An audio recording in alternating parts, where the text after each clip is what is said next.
Tell her no, he can't hit the. We can't.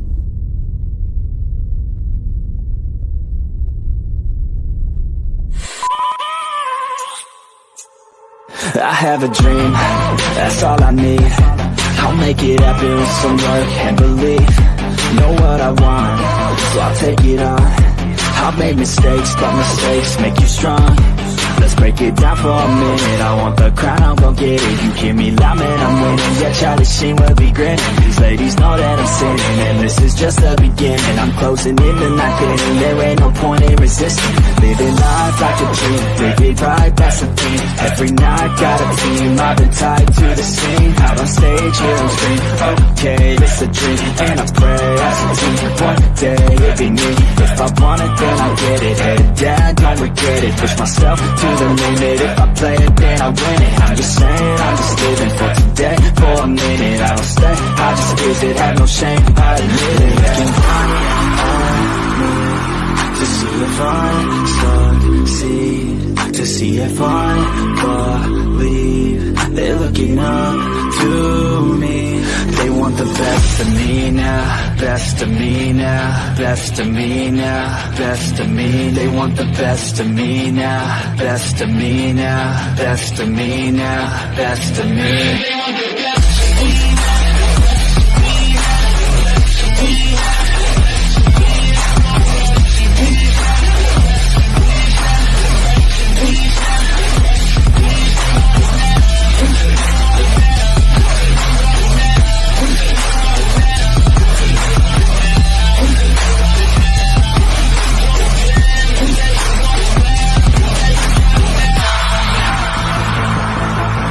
Swear to God, man, I'ma make it soon.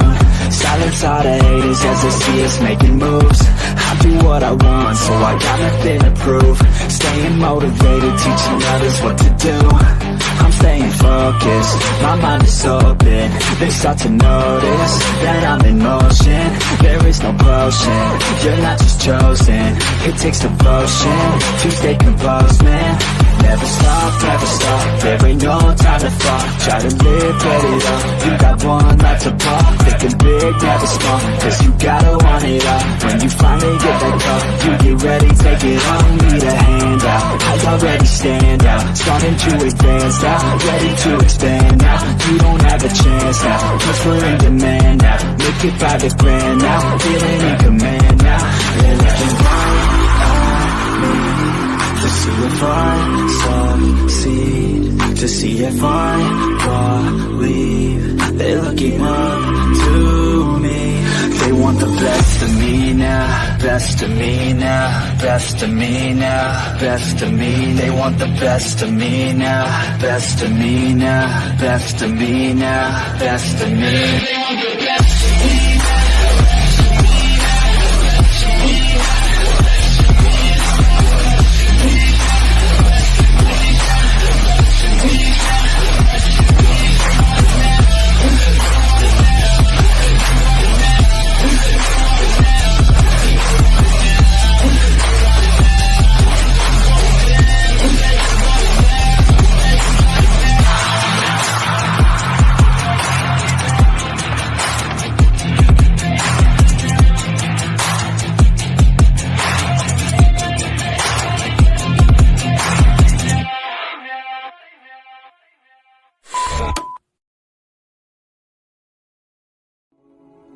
Welcome to Unique Prepping. My name is Zach, and the reason why this channel exists is because I want to build a community of prepping, homesteading, freesteading like-minded people who want to learn, grow, and build a beautiful future together. My goal is wanting people to understand that no matter what life throws at you, physical limitations you have, or situation you may encounter, we all can unite and fight for our future generations to come. The reason why I'm so passionate about the future is because I was born into this world dead for 27 minutes, and I believe that when I was unconscious, God retrieved me back into heaven, replaced my abilities to walk and talk normally with the ability to have a powerful brain and heart to build a beautiful community to hold the line and have a freedom that we, as God's children, deserve. Welcome to the channel, and let's learn together.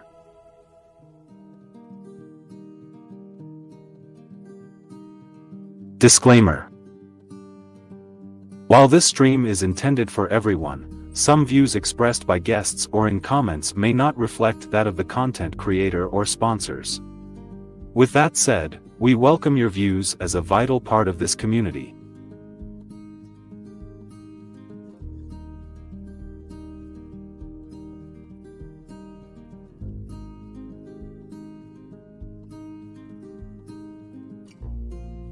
And now it's time for Unique Preppings Community Live Stream.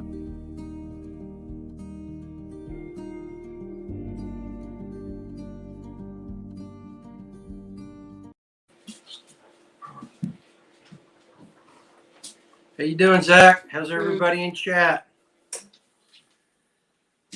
We lost somebody. They'll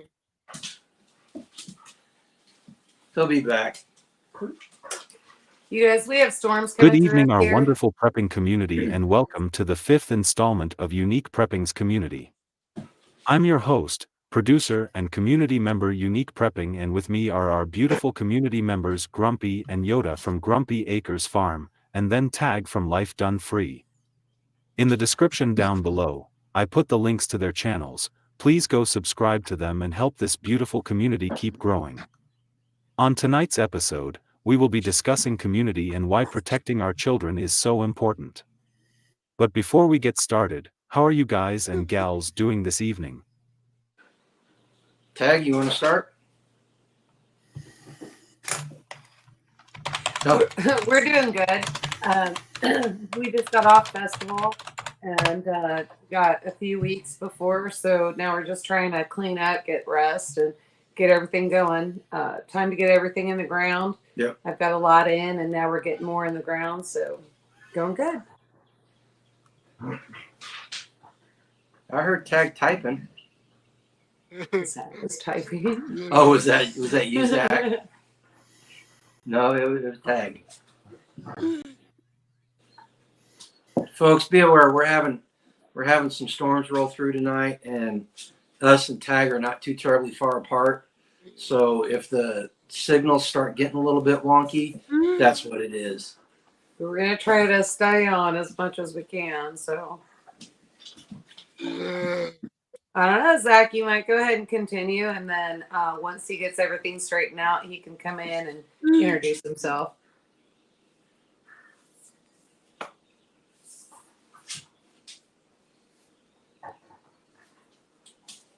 That's good news, and I'm doing pretty good myself, thank you. I wanted to cover this topic tonight because the children of ours are so special and important to us and our future generations to come.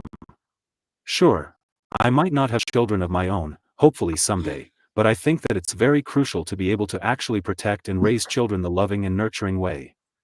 This is why communities are so important as well, because it builds a strong, loving foundation around the children to where they don't have to worry about the consequences of the world. Also, I found articles that I want to read and let people understand why we should move forward in the community direction. But before we begin, do you guys have any thoughts you want to add? Well, you gave us the questions earlier today, and I was doing some reading and coming up with some ideas. And the one thing that struck me, the idea that came to me was a healthy community promotes family. Are you there, Tag? No. Nope. I don't know. I have no idea. No, but before we let Tag introduce it promotes family, a mom, a dad, and a child. And that is how we create healthy adults. Now, every family doesn't have a mom, every family doesn't have a dad, but the community helps promote that stuff. And that's the one takeaway I got from everything that you asked Zach. Oh, you're looking at me. You want my Well, opinion? no, you got anything? I mean, I don't know. This is my wheelhouse. So I look at things a little bit different. I think women play a role in the child security, and especially when it comes to camp and that kind of thing, new members coming in and that sort of thing. And then the men themselves, they're the ones to make sure if we've got work days and we're hopping around and doing that, safety is an issue. So we try to make sure, because those boys will, and it doesn't matter how old they are, they could be 8, they're trying to keep up with the grown men just the same. So we all play a role. So it's important to make sure when you build your community, you build it strong. Yeah. And vetting. Gotta vet. Zacky Poo. Is that your nickname, Zach? Do we need to get you a Zacky Poo name tape? Is there a Zacky Poo tactical patch? No, but we can get one made.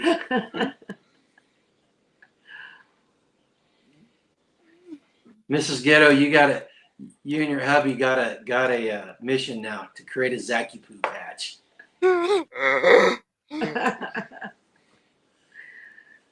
Oh my.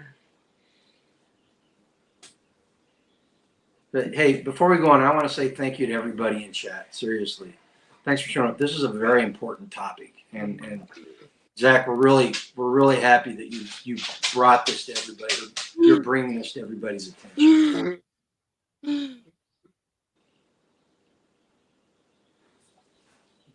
All right, you ready? Well, I'm ready when he's ready. Zach's gonna start asking questions, Okay, and we're gonna. let's get to it. Poor Tag. I know. I'm gonna give him. I'm gonna give him No, grief. you don't about it. need to. He's giving it to himself right now. You know that as well as I do. Yep.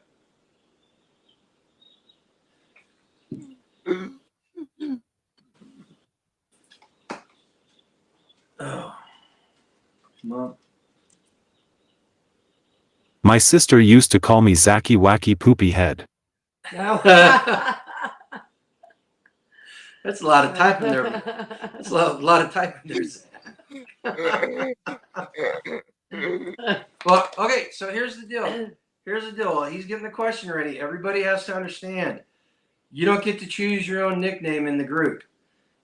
Everybody else, you don't get to pick your own call sign. Somebody else has to pick it for you. And when they pick it, you got to take it. Just ask Skanes. Skanes got her nickname this weekend at Midwest Preparedness Festival. It blows her heart. She's like, I don't want that. Don't call me that. Like, too late. It's done.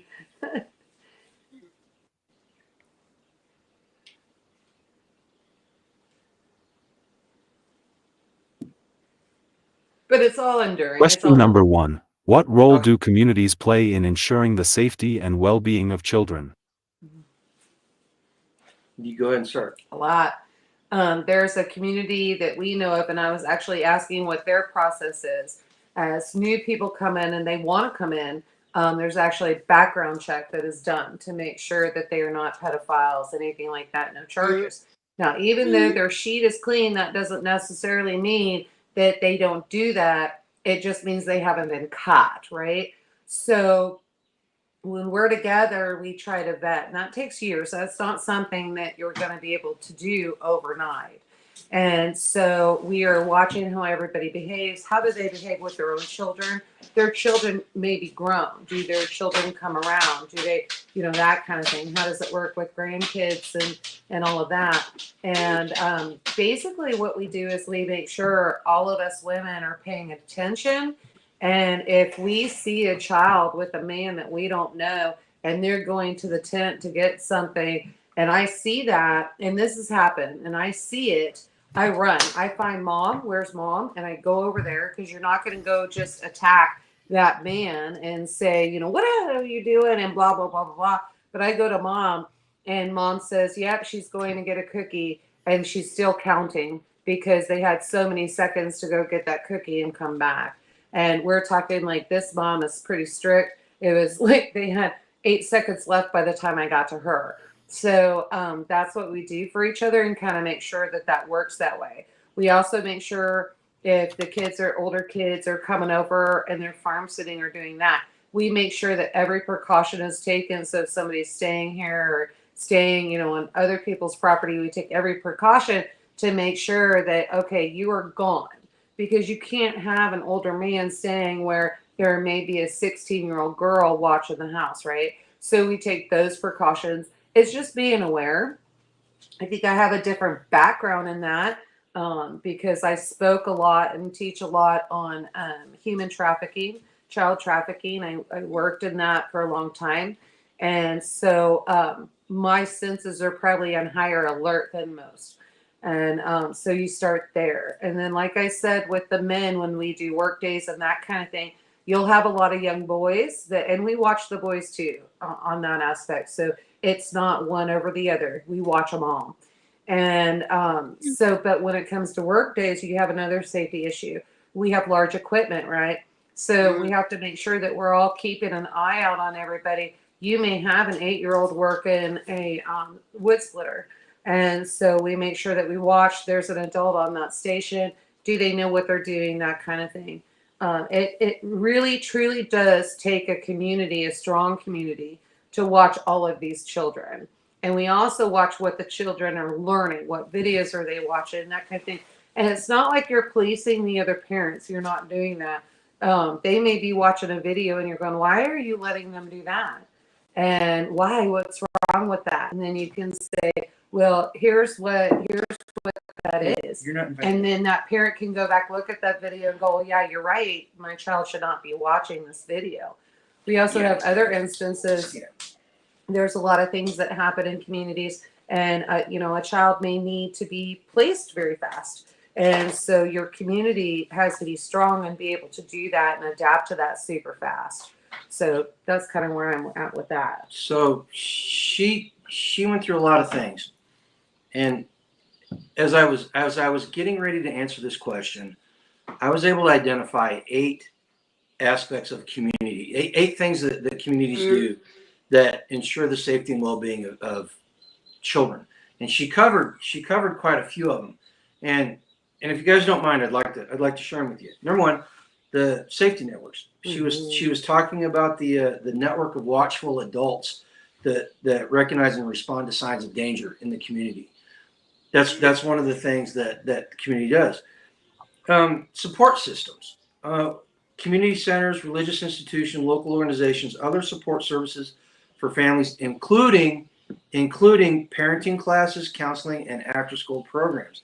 We saw this on a microcosm at Midwest Preparedness Festival. We had one of our community members organizes the children's activities, and so all weekend long, the children are learning preparedness stuff and interacting with other kids and becoming well socialized with these other kids.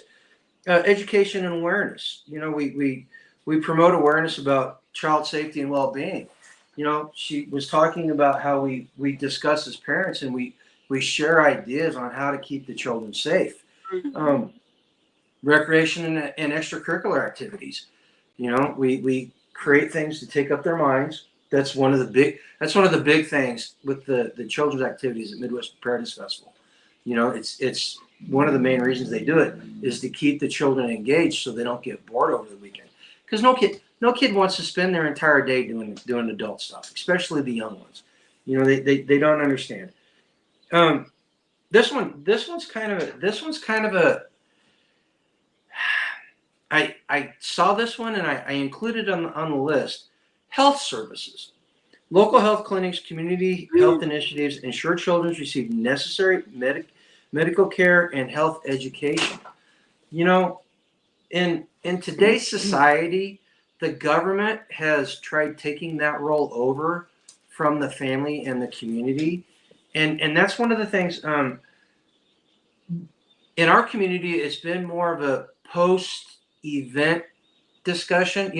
Something bad happens, the SHT happens. Remember we were talking about building clinics and stuff? Things like that don't come about. There's a fantastic book. If you guys can find it, it's in PDF format. It's called Where There Is No Doctor. And it's written by a couple of guys that went into Peru and went up into the Andes Mountains and were providing healthcare to these communities where it was literally a week-long walk out of the mountains to get to a hospital. And today, whenever we've got healthcare services right around the corner, you've got most people in the United States can call an ambulance and it'll be there within 10, 15 minutes, right? We live out in the country, so It's further for us. we found out firsthand it takes a little bit longer for it to get there, but it still gets here, right? That's not always guaranteed. So as part of community members, we need to be thinking about these type of things as we go forward. A safe environment. That's the big thing we're talking about. Making sure that the kids are in a safe environment. You know, we work together to create physical environments that allow the kids to be kids. You know, parks, community centers, stuff like that. This one may seem a little weird. I'm not gonna lie. This one may seem a little weird. Advocacy and policy. Community members and organizations often advocate for policies and laws that protect children's rights and promote their well-being. We are seeing this in our country right now. The fact that there are grown adults that dress very strange and they want audiences with our children. You know, there's something wrong there. And as part of the community, I love these communities that go in and say, no, we're not having cross-dressing library day. I love that. I love the fact that these communities are protecting their children like that. And the last one, and this is a huge one, and this is a big one at camp, social cohesion. You know, by creating a strong sense of community, we can reduce the social isolation that families and kids feel. Bring them in. They become part of the community, and they're able to do that. We see that all the time around here, don't we? Yeah. A lot. You know, so those are and I'm sure, I mean, we got a bunch of smart people in chat. I guarantee you that they can come up with another 8 lists of things that community can do for kids. You know, those are the ones that I came up with just after a little bit of reading and cursory exploration. You know, you got anything to add? Yeah, I don't know. You know, I think at the same time we have to remember, especially at events, you know, a lot of the kids, and I'm talking teenagers at this point, they're feeling like they've got a little bit of freedom, right? And so then you'll have that 18-year-old coming in and is driving and doing that kind of thing. And next thing you know, there's a car full of girls, and girls are missing from camp. It was pretty remarkable because mom started noticing where'd they go? Where are the girls? The entire camp went out on a search. Now, they thought it was completely innocent. Okay. We were just down at the lake. And we were like, we're not playing that game. Okay. Ghetto says that being a minority within areas is a main problem. Communities need more pitchforks and tar, if you ask me. Well, you know, my chickens. You don't really. I mean, you cut me off, so let me finish what was going on. But so the community went and looked for them, found them, figured out where they were. They came in, and the girls, you know, just had no idea. One particular girl is in our tight community, in our core, and you know, we just went up and, you know, a couple of people that she respected that we take care of. We said, you could have died. We would not have known where you were. And, you know, we don't want you to die. Don't do that. You have no idea who this boy was. He just showed up. He got in his car. Here's what happens. So we were able to give her a lesson on why you don't do that. And she was embarrassed enough that because of the 2 people that went up and said that, she was embarrassed enough that she never has done it again. Right. And so those are the type of things. But there's also things, you know, you have a lot of parents homeschooling and that kind of thing. No cell phones till you're 18. No boyfriends, no dating until you're 18.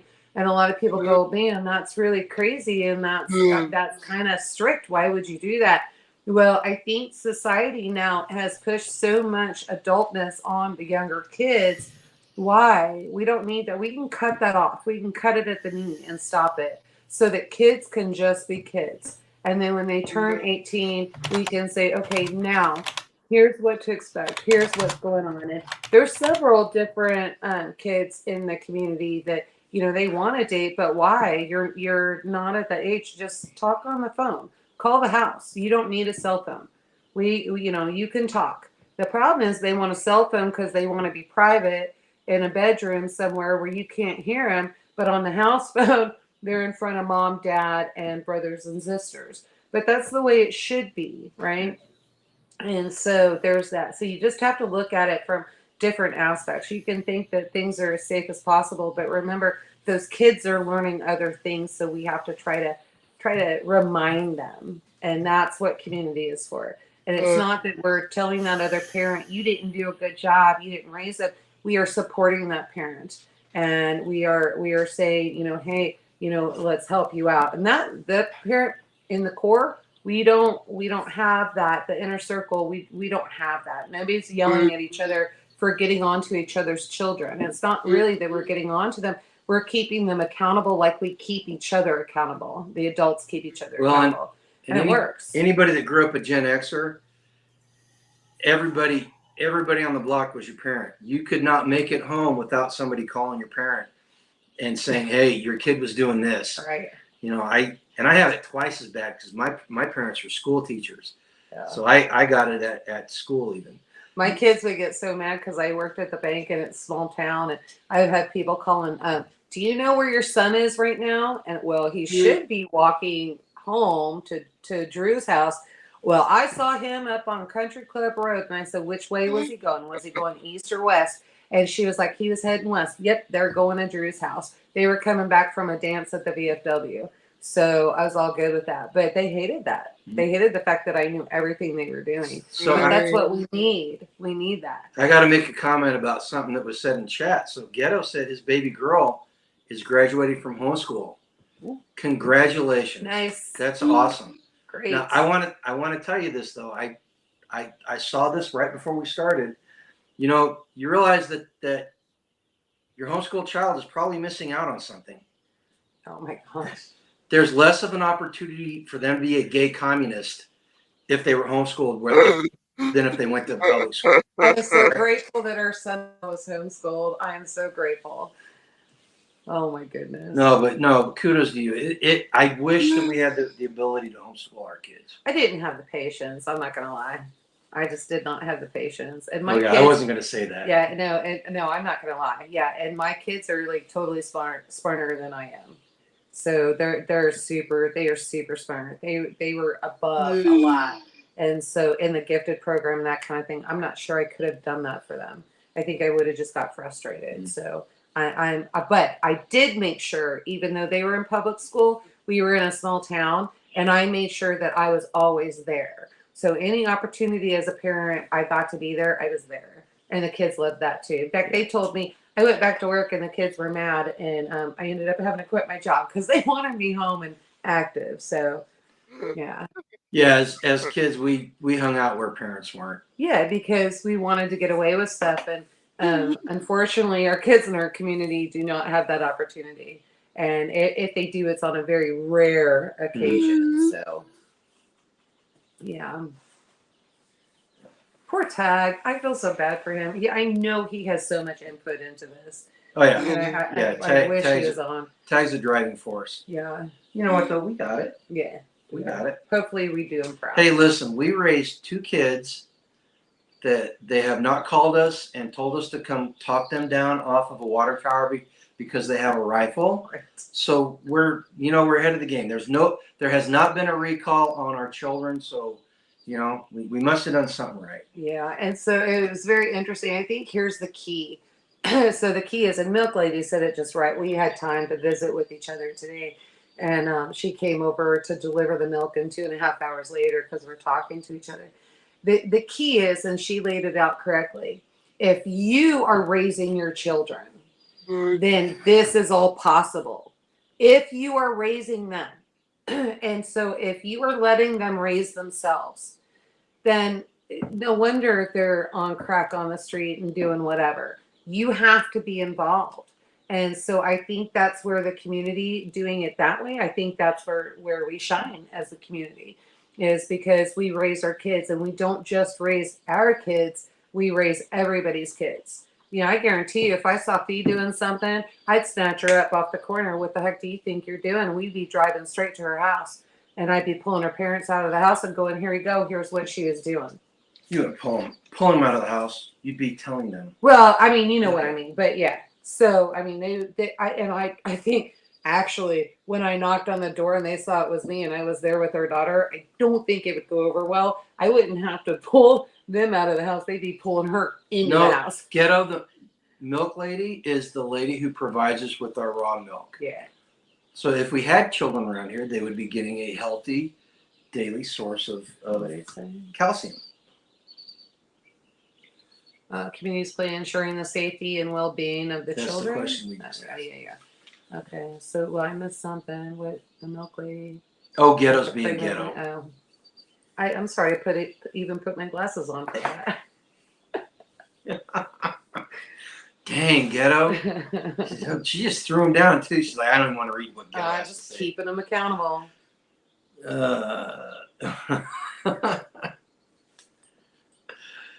Oh, But yeah, so that's Well- kind of how we do that. well, and like I said, all these things that we're talking about, they're going to promote healthy. A healthy community is going to promote a healthy family, and a healthy family is going to create a healthy community. Correct. And when I say And a that, healthy child. and when I say that, I understand that again. Not every family has a father. Not every family has a mother.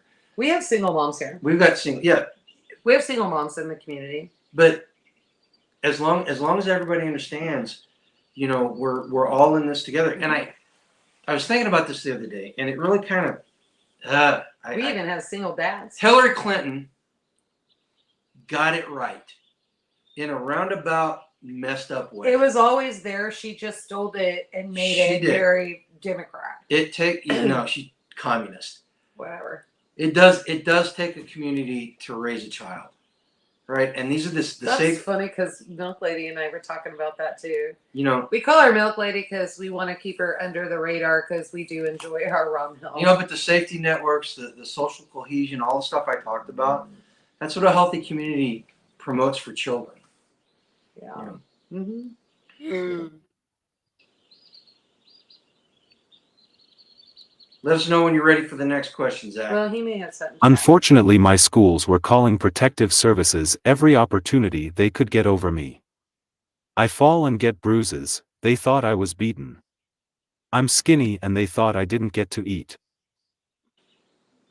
Like they totally didn't know what was going on and had no education on the situation. So, where we have Maddie, so we know the situation, we've seen it, we know how it works. And no, Well, again, crazy. this is In fact, your cousins, your cousins, they actually had the same issue, Zach. It's very common, unfortunately. and this speaks directly to what I talked about, the advocacy and policy. We Tag, I'm gonna go grab my phone, and I've got my glasses. So if there's anything you want to add as we go, I can read that off. or okay? he can just post it. In Oh the yeah, chat. just post it. Okay, But that's easier. we today whenever we still got a functional government, semi-functional, partially functional, I don't know, you call it whatever you want. These are the things that as community members we need to talk about, and we need to be involved. All right, we need to be involved at the local level. We need to discuss these things and bring these up. Too many people turn to the government, and they've abdicated their rights to the government in raising children. The And schools say they can do it better. They can raise our children better than we can. right, It's ridiculous, absolutely ridiculous. And then you've got a drag queen in the library, and then you've got a drag queen doing the Free Palestine. I don't even remember. I think it was like an old McDonald thing.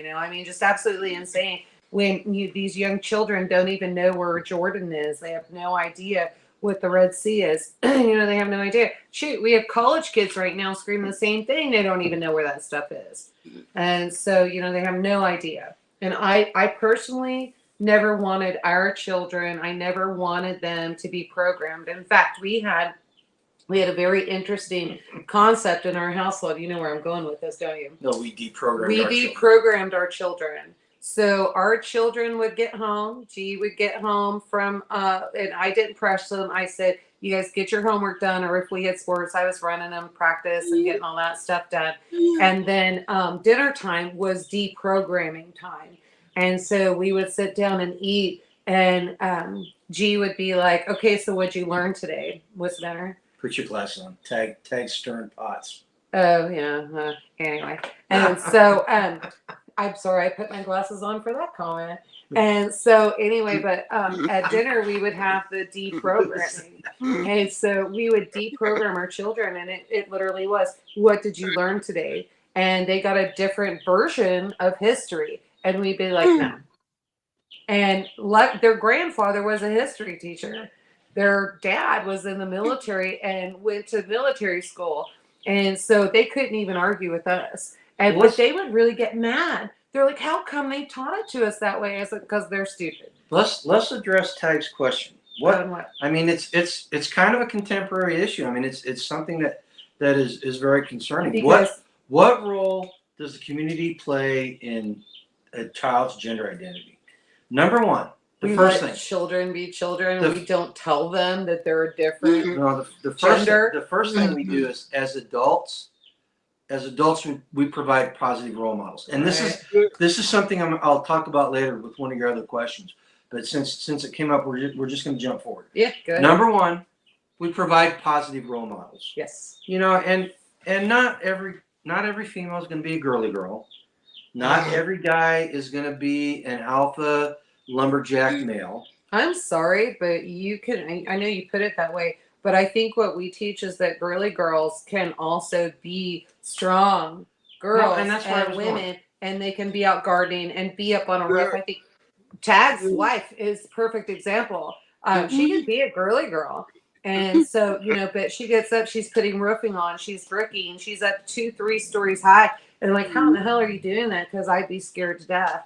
And I mean, I had to overcome a lot when we were building the cabin just up on the second floor. And so, but we teach them, yes, you have responsibilities, but you are a girl.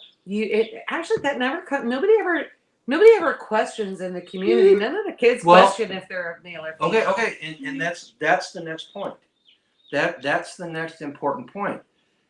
Is she talked about deprogramming our kids. We need as adults and community members, we need to provide our children with good information. Excuse me. Okay. If another adult accepts or encourages or even talks about my kid's gender, he or she is going to need some stitching. Yeah, we don't have that issue either right now, and I should not have it. Those type of people usually don't want to be around us. Yeah. So there's that too. And that in a roundabout way is the ultimate point there. If your community is engaged, it's helping raise everybody's children, and we look at other people's children as our own to protect, then these type of things don't happen. These type of conversations don't happen. Now, we've got our inner circle, we've got the bigger community, and then we have the core inner circle community, and then extended. So the school board or the school system, they may promote something like that as part of the community. Even if you don't have children in the school system, you should be going to the school board meetings. You should be going and you should be making it heard. Mm-hmm. You should be talking to people. You should be supporting people that are trying to make positive changes. And it works. We actually tomorrow night we're supposed to be at the commissioners meeting, and now the commissioners will not be there. So we will see what happens next month. Magical Chat. Are you on All Chat, Local Prepper, or are you in Top Chat? You know this. I don't even know why I asked him that. He's. I don't know. He's a Marine. We're all out of red crayons. You ate them already. I'm not sure what to do.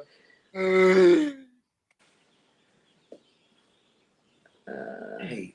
Local Prepper. Yeah. We're streaming on Tags and Unique Prepping. Well, how did Tag get to stream? Oh, we couldn't because of our iPad. I forgot about that. Technical limitations. Mm-hmm. You got to get that fixed. I don't like that iPad going on anyway. The camera's much better on the iPad. I don't care. nobody gets to look. Local preppers like, where are you?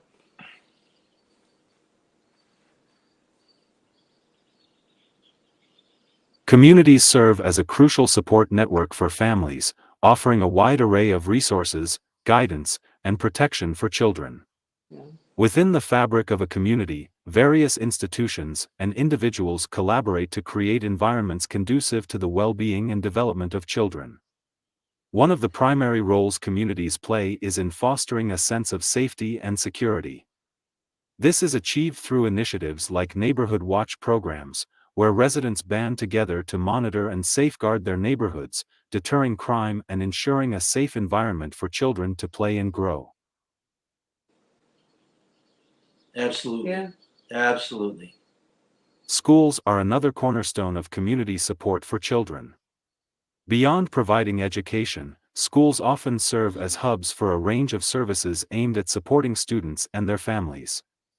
This can include counseling services, nutritional programs, and after-school activities, all of which contribute to the holistic development of children.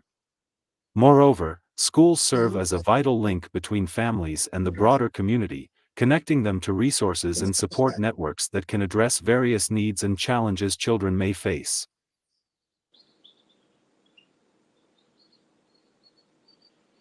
Well put, Zach. Community centers also play a pivotal role in creating spaces where children can thrive. These centers often offer recreational activities, mentorship programs, and access to social services, providing children with opportunities for personal growth and development outside of the school setting.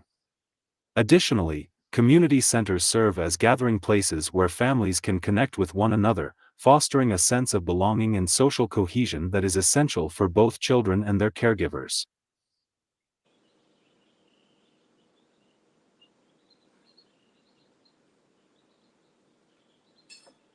Yep, this. No, I don't. In Don't essence, communities serve as a protective shield around children, offering layers of support that encompass both physical safety and emotional well-being. By coming together and pooling resources, communities create environments where children feel valued, supported, and empowered to reach their full potential. This collaborative effort not only benefits individual children but also strengthens the fabric of the community as a whole, laying the foundation for a brighter and more resilient future. Okay. So there's some of that, Zach, and I understand where that article is going and what they're saying, but there's a lot of that we need to be very careful with. Parents need to remember that just putting your child into a community center and getting that does not mean that they are protected. There are predators there, and they are going to go after your child. And they see that child that needs that extra attention, right? Like you said, and that extra value and that kind of thing. Predators know how to do that, and they can focus in on that very, very fast. School, same thing. And right now we're going through, in the last year or two, we're going through this huge deal where the schools are saying we can raise your children better than you can. They need to be paying attention to our program and doing all of that. And so, and if you don't comply and allow them to take care of your children, which is not what's happening, they're programming your children.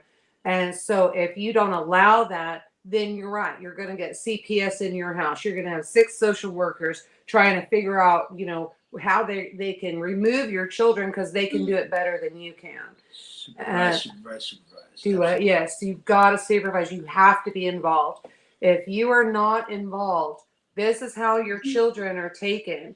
And I'm telling you right now, that child, if that child feels more valued by that predator than they do you, that child will go missing. And then unfortunately, people like me and what I did in my past, people that are doing it right now, they are the ones that are having to save your children from being pushed out of a diesel truck on 70 highway. Bear Independent right now is doing what I did. He's doing a lot of that. I never did the rescue portion. I had to get their health care and all of that done. If there was a quick pickup, I wasn't rescuing. I think Bear is actually going in and rescuing. Okay, now she brings up a good point, and I want everybody to understand this when we're talking about these things. The Marxists in this country have usurped the ideas behind community, And so and this one thing I noticed today when I was going through this, a lot of the ideas and things we talk about come off as being very liberal, very left wing, and they're not. These are age old things. These are what we're talking about. That's what Grandma and Grandpa did. How they brought us up. How Mom and Dad. They're brought us up. traditional. They're thousands of years old, but they've usurped it and they've turned it into something that it's not. So as parents and community members, as we talk about these things, I mean, I don't know about you. I talk about health initiatives, and that's so Marxist and communal that it's not even funny in my mind. But I started thinking about it, and yes, it's a community issue. It is something that patriots and conservatives need to think about, and we need to think of advocacy. Advocacy's got a bad name in this country now to a lot of people because of what the left has done to it. No, we need to be advocates. We need to be advocates for our children. We need to be advocates on behalf of our communities. Yeah. And here's the other thing. So somebody just said unknown says, you know, does anybody remember John Walsh? I'm from the same area in the town of his son Adam. I do remember that. And John Walsh, I do know. God bless he's him. still, man, that man is strong. I'm telling you this. He's got a new show on. He's got a new show that he's doing. So they brought that back. He's got a new show that he's doing, and you got to search for it. It's on Pluto, right? Is it Pluto Something where like we that. found that? And so free TV, you can go in there and watch it. But these were not John and his wife. They were not parents that were not paying attention. So let's go there. I'm going to stream this because it kind of moved this along, because I also had a conversation with another child. It was actually Sam's nephew, and his sister was there with him. And we were talking and just having a normal conversation. And all of a sudden he looked at me. He's an outgoing child. I mean, oh my gosh, that kid, he was cracking me up. And he was young too. And he was giving Sam what for. I was just laughing so hard. And he finally turned around and he looked at me and he said, "Did you know that I was almost kidnapped?" And I looked at him and I was like, "No, I didn't know that." But you could tell he was telling me that because he was still a little bit traumatized by that, even though he was young. And so I said, "Well, what happened?" And so he told me the story of how he was almost kidnapped. Now, here's the deal. He's an outgoing kid, and he's saying hello to everybody, and nobody is a stranger. We need to keep an eye on those children too, because if we don't keep an eye on those children, that predator is usually working with one or two more predators. You only have to turn your back for a second. And you got to admit, you're a little bit more sensitive to this because we got two children that are both very outgoing. Yes. And by the grace of God, nothing ever happened. Because I was like an eagle. And I'm like, you know, I just wanted to make sure. And plus the things that I've seen in my life. And so, you know, I probably was overbearing in that matter with my children. My children will probably tell you that. But this is probably also why my son is a detective in the police department at this point. It'll start in June 3rd. And it's probably also another reason why he took a lot of files on girls that were being trafficked. So my son watched and he saw a lot that I was doing. And I'm super proud of him, I'm telling you. Matt, what was that? I can't even imagine that pain. I'm not even No. going to pretend that I can empathize with anything like that. No. And especially the way that happened. And it's terrible. So we have to make sure that we see both ends of the spectrum. Your kid doesn't have to be depressed. Your kid can be super Well, outgoing. hold on a second. Let Zach ask his second question, because that's okay. a lot of that Gotcha. answer right there is a lot of what is the answer to his question. So I naturally just led up into that. You did. Okay. Segue. All right. Segue, Zach. There you go. You know, at the end of the day, you know, that as community members being Question involved- number 2. How does a strong sense of community contribute to the protection of children? Do you want me to start? Go ahead. Yeah. Okay. So again, doing reading and doing a little bit of research, I got 10 points. And what's really funny is I noticed as I was Did you going. just gradually keep 8, 10? What's the next Well, no, one? 50? actually there were 12 on the first one, Okay. but I narrowed it You down. thinned it out. Okay. I thinned it out. But one thing I noticed one thing I noticed as I was going through this, a lot of the answers in this one are the same exact answers for the first question. It's just a different aspect of the same answer, right? So increased vigilance. You know, if we've got a strong sense of community, we care about the other children in the community, the children that are not ours, we care about them. They are like So our having- children, yeah. Having a strong sense of community increases vigilance. And having the community, you get to see these children grow up. So a lot of them I've known since they were babies. Right. And so they are like ours. And you were talking about the social networks. Mhm. You know, the social support network that a strong community creates. It helps with that isolation. And that's one of the things that the predators in our society, that's what they look for. They look for isolation. They look for children that are isolated. They look for moms that are isolated, and dads that are not involved. And I hate to sound stereotypical, but that normally that is the case. All right, single moms and children that are Not just necessarily single moms. Well, no, I'm not saying We're talking, but you need to understand, because even from a military dads that are uninvolved. dads that, not that they're uninvolved because they don't want to be involved. Dads that are out to sea, dads that are working 2 and 3 jobs, dads, you know what I'm saying? Yeah. So let's not be Well, no, like I- on that. I was just doing it. Okay. Mom's doing the same thing. Monkey Duck says we complain a lot in life, but I don't know the challenges like Zach. Zach. Mm-hmm. I respect him so much for his message about overcoming hardship. If we all had his courage and outlook, we would be stronger. Oh, absolutely, absolutely. You know, this is one of those. There's a meme out there with a guy that lost both his legs, and he's doing a Ironman contest, and the caption is, "Your excuses are invalid."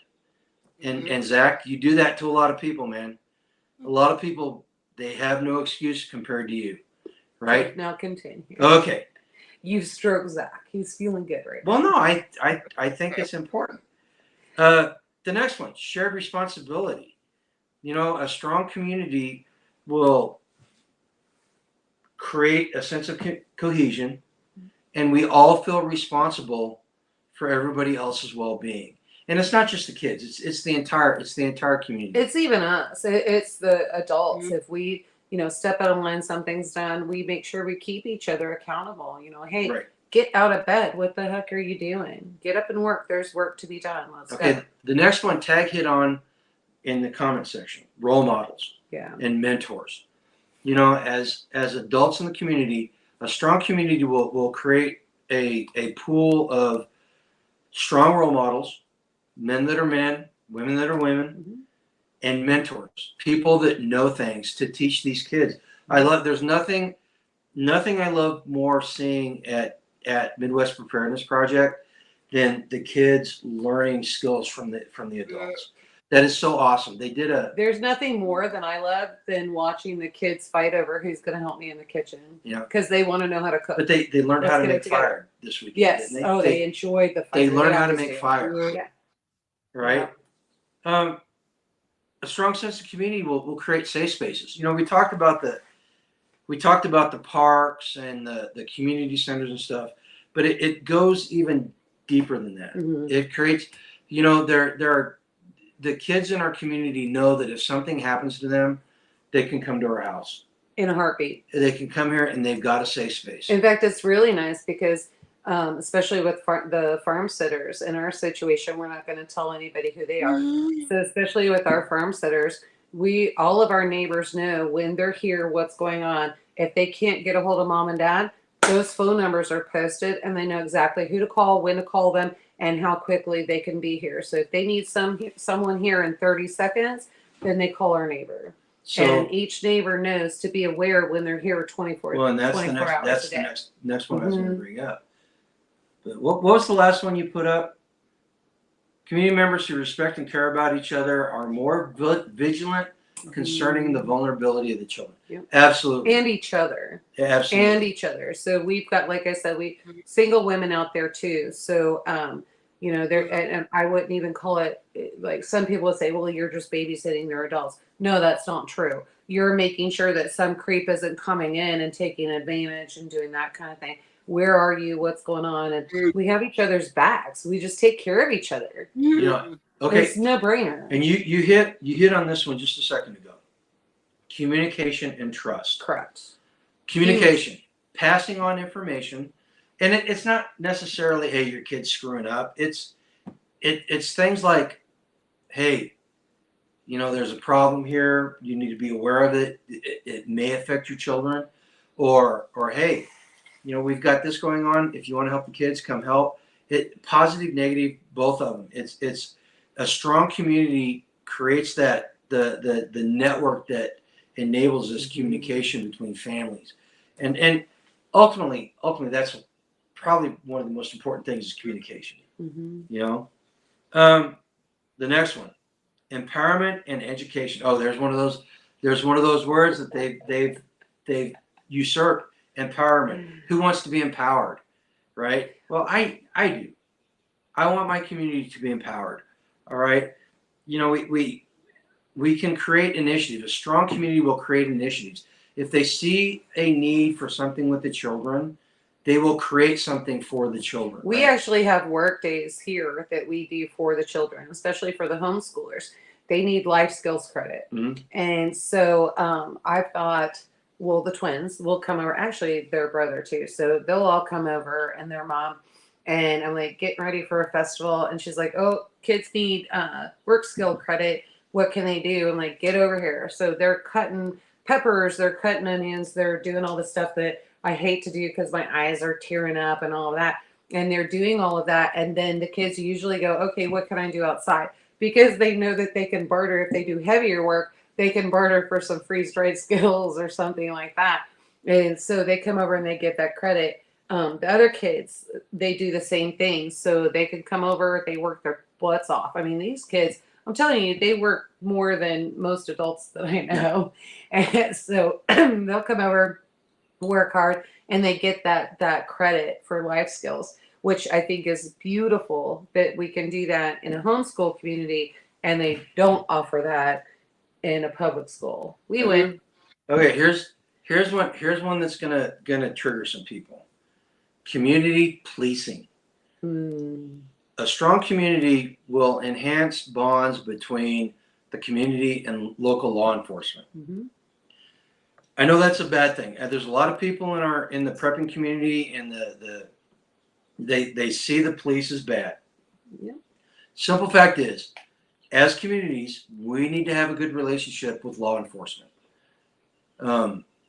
If we don't have a good relationship, well, we can't talk to them. The correct law enforcement concern. Well, okay, yeah. But you need to check your county. You need to make sure when you're moving into the country. Good point. What your law enforcement is like, because if you're making friends with communist policemen that don't care about your civil rights, then why would you go there? Well, and here's right? that's the point. Right. That is the point. If your community is involved, you will not be engaged with the police department, like law enforcement, like that. Right. If your community is involved, because we vote in our sheriff. Yeah, the police force in any given community is a reflection of the community. Yep. Now, I listen to people in big cities talk about how bad the police forces are. Our son's in a big city. Ours around here. Remember what he said? They actually had to kick St. Louis Police Department out. Oh yeah, I wouldn't deal with St. Louis anyway. You know, but we build these police departments and these law enforcement agencies, and so you get what you tolerate. You know, we community policing. If parents are involved and the community's involved, the police will react to it and they will respond. And if they're not, then we vote them out. Okay. Mucky Duck. Mucky Duck's been saying a lot of good stuff. A lot of good stuff. Okay. There's nothing the doctor can do which will overcome the patient will not do. Likewise, little the community can do for your kids, which will overcome what you will not do for your kid. Absolutely. Absolutely. It's the individual's responsibility. And I would hope, folks, I would hope that as members of your community and as people that think about a life done free and a constitutional government, a constitutional republic, I would hope that one of the biggest things that you're promoting in your personal life and your community life is personal responsibility. Ultimately, children that do not have personal responsibility Fail. will not be productive adults. All right. And they may not like it when you're doing it to them. I know I didn't. I know my children didn't. But at the end of the day, it makes us better people. Yeah. It makes them better people. So no, Monkey Duck's actually 100% correct. You know, it's the individual, and that's where it all starts. You know, the community is not going to start accidentally. Yeah. It's not going to start with somebody else doing something. The reason why we are where we are in Kansas and doing what we're doing is because I, for many years, relied on somebody else to build community for me. And then when it came to the point where it was necessary, I realized it wasn't going to happen. So instead of living in my beloved state of Missouri, I am in Kansas around a bunch of KU and K-State fans. God love them. They're a little bit retarded, but they're good people. I'm joking, but seriously, you know, it's your responsibility. It's your responsibility to build community. It's your responsibility to protect your children. It's your responsibility to educate your children. However, you should surround yourself by people who find it their responsibility. Oh, my segue. That's the next one. Well, you already went through that. The mentors and role models. No, Kat said something about that, but we can get deeper in that. You know. So, Zach, if that's a segue for you. Well, hold on. Oh, you got more? Sorry. Okay, you'll like this. I got ahead. Cultural norms and values.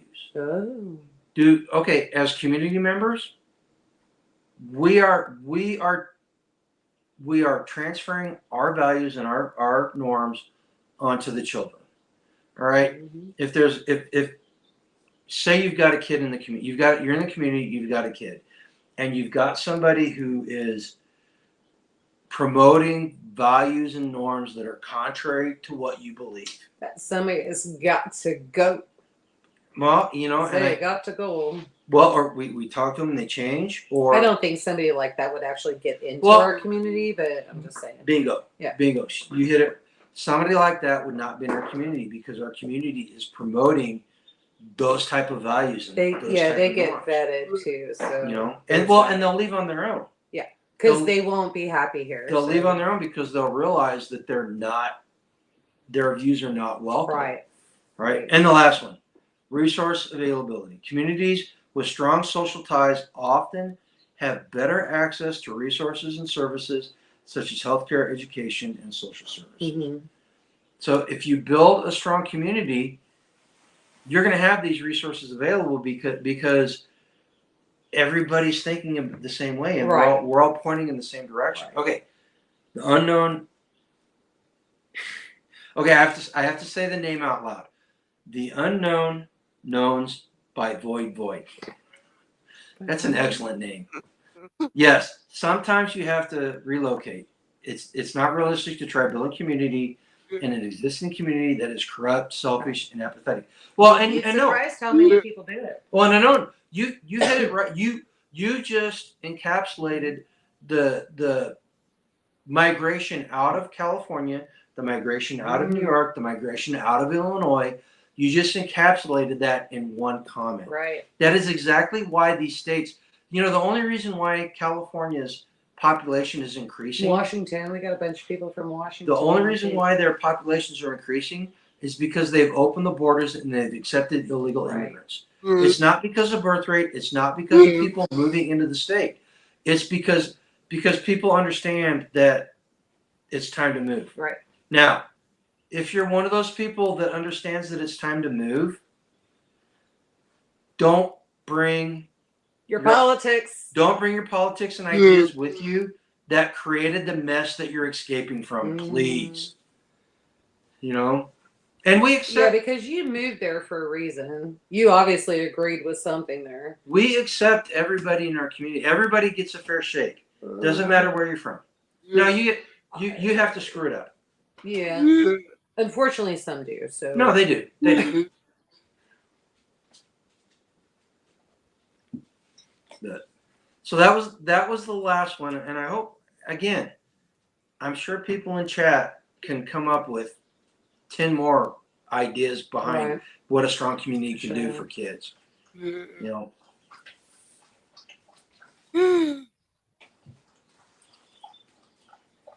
what's the next one, Zach? Okay, I got to admit, A Zach. strong sense of community is akin to a safety net, fostering accountability and vigilance among its members. When individuals feel interconnected and genuinely invested in each other's welfare, a collective responsibility emerges, particularly towards the most vulnerable members, such as children. This shared commitment encourages community members to actively watch out for one another, creating a culture of mutual support and protection. For instance, neighbors may keep an eye out for suspicious activity in their area and promptly report any concerns to local authorities, helping to prevent potential harm to children and families. Moreover, this vigilance extends beyond mere observation. It often translates into tangible support for families facing difficulties. We don't do that here. Whether it's offering a listening ear, providing assistance during times of crisis, or organizing community fundraisers, the solidarity within a community ensures that families in need receive the support and resources necessary to navigate challenges effectively. Ultimately, this interconnectedness not only strengthens the fabric of the community but also serves as a powerful safeguard for the well-being and safety of its youngest members, ensuring that they grow up in environments where they feel protected, valued, and supported. You know what, Zach? You know what the most important thing you just said there was the safety net. So there are forces in our society and in our government that are purposely trying to destroy the safety net that communities provide. They are trying to replace the safety net that parents and communities provide with the government. Right? That is our responsibility. That is something that we need to combat on a daily basis. We need to build that safety net within our communities, and when we do it on a micro scale, it translates into a macro scale, and it grows. You know, so I think safety net, absolutely.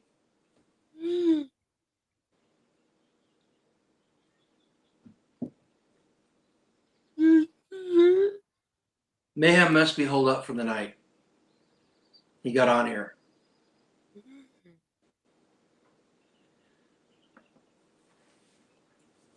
All right, what's the next question, Zach? Hit me up. Hit me. There's something going on outside. The dogs are freaking out, so Angela had to step away for a minute. Question number 3. What are some common threats to children within communities, and why is protection against these threats crucial? Okay. So I thought about this. I thought about this question, and how do I put this? The threats that kids face today are the same exact threats that kids have faced forever.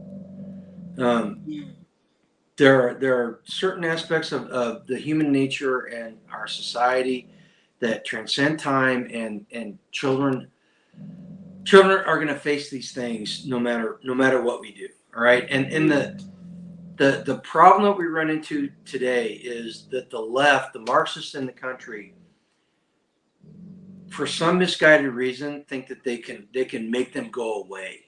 They think they can override human nature, and they can override people's inclination just to be a-holes. All right. So here's a list of things that I came up with that children face. First one, abuse and neglect. You know, the abuse part. We've got physical abuse and we've got emotional abuse, sexual abuse and neglect. Parents that are not engaged will have this will manifest itself if the parents are not engaged. All right. These are parents that were not taught how to be proper parenting. And let's go back to the very first question we asked. One of the answers was parenting classes. teaching people how to be parents. You know, if you don't have a good role model, you're not going to be able to replicate it. The next one, bullying and peer violence. You know, this whole idea that kids are sweet and natural. No, they're not. Kids can be mean as hell. You know, I don't know about you, Zach. My dad was a school teacher. My mom was a school teacher. I got bullied. I got picked on by the people that did not like my parents. Another one, domestic violence. You know, unfortunately, adults are not very forward thinking, and they transfer the animosity that they have with their spouse onto their children. You know, Mama Mac, mental health issues in children and adults is a huge problem. Absolutely. Including pushing it as a fad. Add vaccine injury, food chemicals, and antidepressants, and a recipe for disaster. Well, and Mama Mac, that goes back to what I was talking about, the government trying to destroy these safety nets. They want to promote this stuff because every single thing that you mentioned there, what is the answer? The answer that the statists give is more trust in the state. All right? We need to be promoting trust in the parents. We need to be promoting trust in the community. The next one, substance abuse. It can lead to neglect and create an unsafe environment. You know, if your parents are on drugs, personal experience. Parents that are on drugs, a pager will not make you a good parent, no matter what a Turning the water on when the judge demands it does not make you a good parent. Substance, and that's not even accounting for the substance abuse that the child can face, right? You know, and I'm not gonna lie. We're a little bitter. Well, no, I'm not gonna lie. I experimented. I was doing full scale research. Oh, I thought you were. Well, no, I'm not advocating abstinence. All right, but what I'm saying is, if somebody has problems and they can't control it, then it will manifest itself in worse ways. Okay, mucky duck. Yeah, Read my that. mom used to say that all the time. You know, she said, because the Bible does, and we'll just kind of make it simple terms. You know, you want to teach that child, and so you're showing that child where to go. And if you install good values, even if that child wanders a little bit, that child's going to come back. And I mean, you did it, I did it. I mean, my dad. I'll tell you, my dad doesn't even have to tell you. I was a horrible child. Train up the child in the ways he should go, and when he is old, he will not depart from it. Proverbs 22:6. Yeah. They may snap against the chain like a bulldog in heat, but they will come back to their upbringing. Yep. I hope so. I For certainly. who? I certainly. All the children, or every children? child. Every child. Our children are good. Every child. They're good. One of the now this. Are you saying that about me? No. This was an issue. This was an issue when we were kids, but I think it's become more of an issue now. Kidnapping and human trafficking. It was an issue. It's always been an issue. That has always been an issue. We just did not have the media and the ability for the numbers now. And now, I'm just going to say it because I know where I got all of my literature when I would go and speak and do all that. I cannot get that anymore. So now this new administration has made it harder and harder for you to get the free materials in order to teach that, share that, educate them. And so, I don't know. But yeah, anyway, it's hard when you have a corrupt country. So there's that. Well, and it's a reflection of the moral decay of the society. Correct. You know, and that's where community comes in, and community helps fight against that decay. Okay, and one of the things that happens after the kidnapping and the mental abuse and all that stuff, poor mental health and emotional well-being. Oh man, it's bad. So all these things that we've talked about up to this point will damage a child's psyche. So now this is really simple, but it works. So I was doing youth coaching, and I did a seminar with a lady who was a psychologist for the San Francisco 49ers. And she started talking about emotional gas tanks. And we've all got emotional gas tanks. And negative stuff that happens to us will empty our gas tank. Think of it like a sponge. You have a sponge in your gas tank. And so if you're around negative and negative people and that kind of thing, your sponge goes dry. Right. But if Yeah. you're around positive and positive people and that kind of thing, your sponge is full, so your gas tank then Well, is full. and the thing is, because of the human psyche, it takes twice as much positive input to fill up an emotional gas tank. But guys, I've seen it.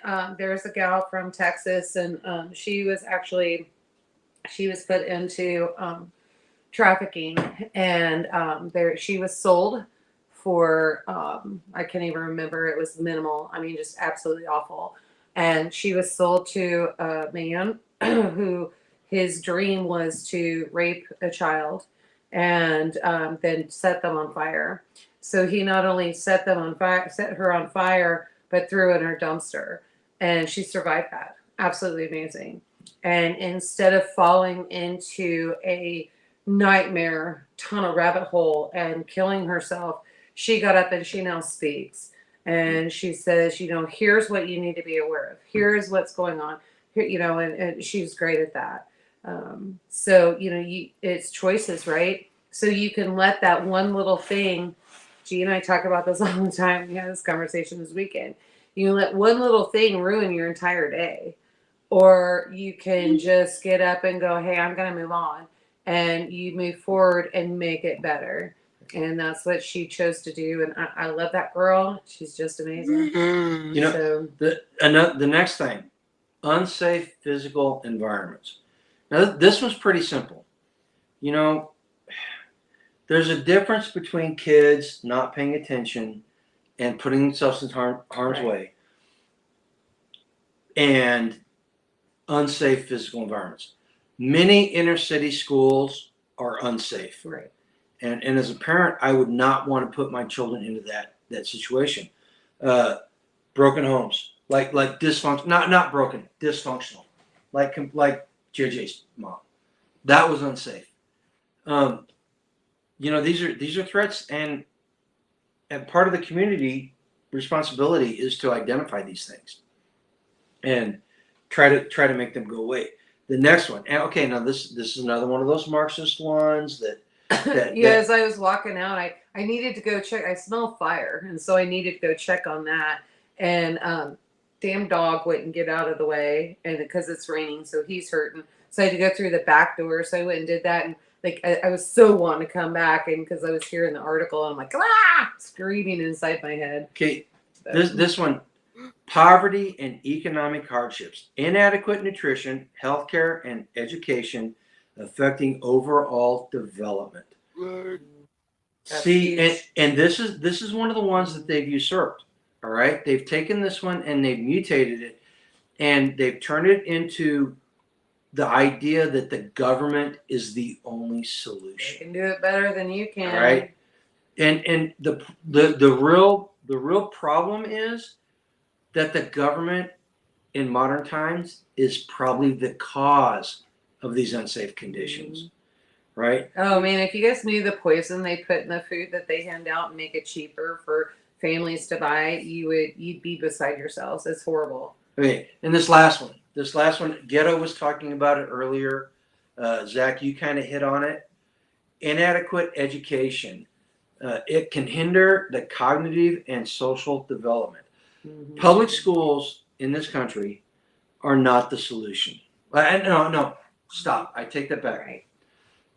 Public schools where parents are not involved and not forcing the school district to do what needs to be done are a problem. Now, they did a study, and this study is probably 5 or 6 years old, and I could not find a link for it. I know it exists because I read it at one point. But studies show that failing school systems, the increased crime, due to the children coming out of that system is much greater than in school systems where the parents are involved and the school systems are serving the children Do better. you want to know why? Well, it's because they're You not. want me to answer? Or you think that's the only reason why? Well, no. Because of the Twinkies that are in the cabinet, the cupcakes that are in the cabinet, burgers at McDonald's, all the sugar. Oh, let's add in red dye. You So know now what? You got You know red what? dye. You know what? That yes, that's a problem. It causes cognitive issues, and I deal with Twink- this even with adults. They come to me and they're like, "I'm dying of cancer. How much sugar are you eating?" And they're like, "A lot. I can't give it up." Twinkies are not the reason why schools are not teaching children.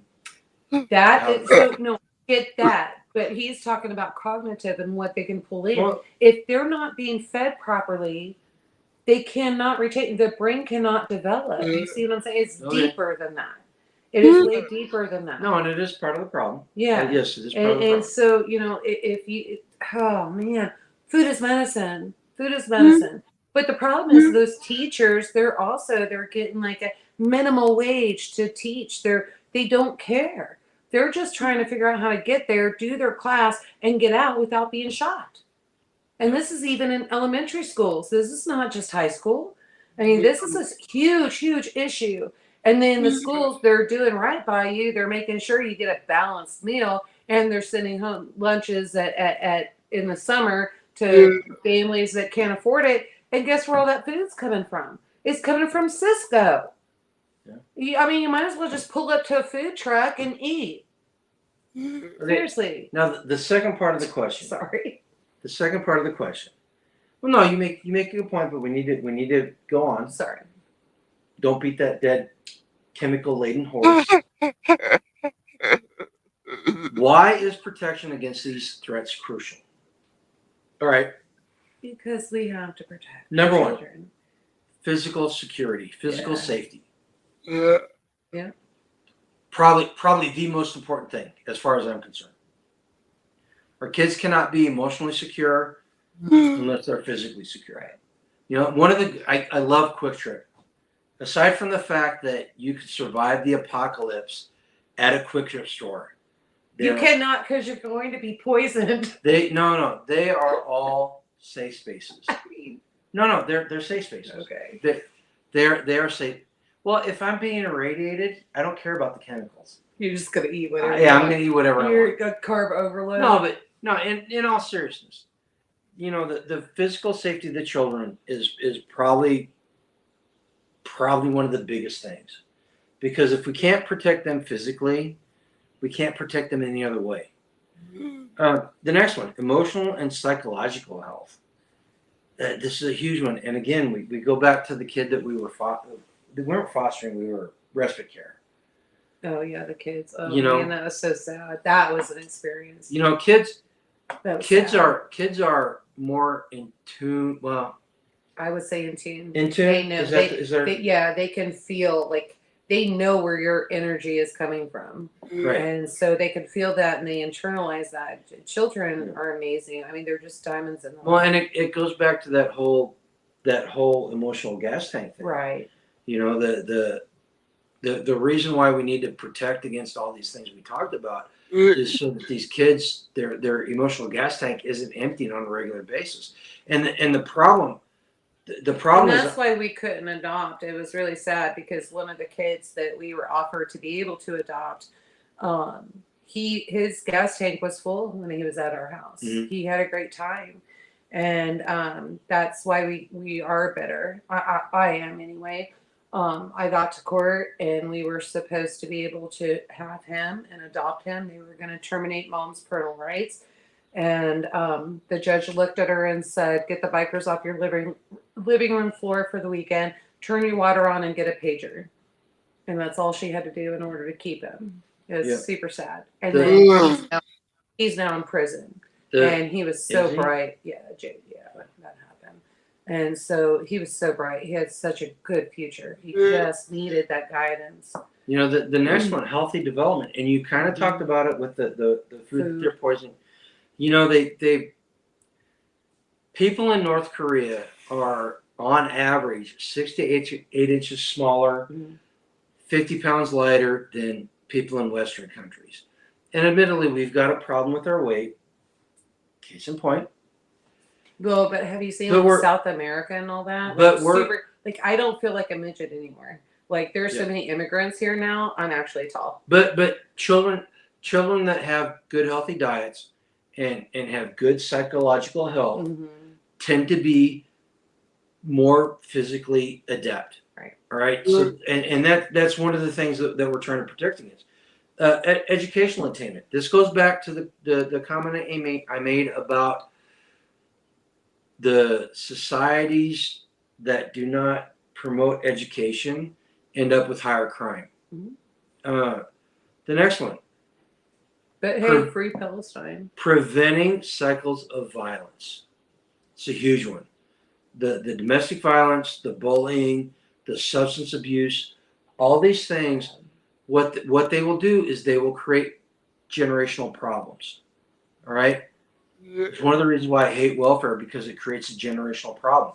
Substance abuse, domestic violence, it will repeat itself.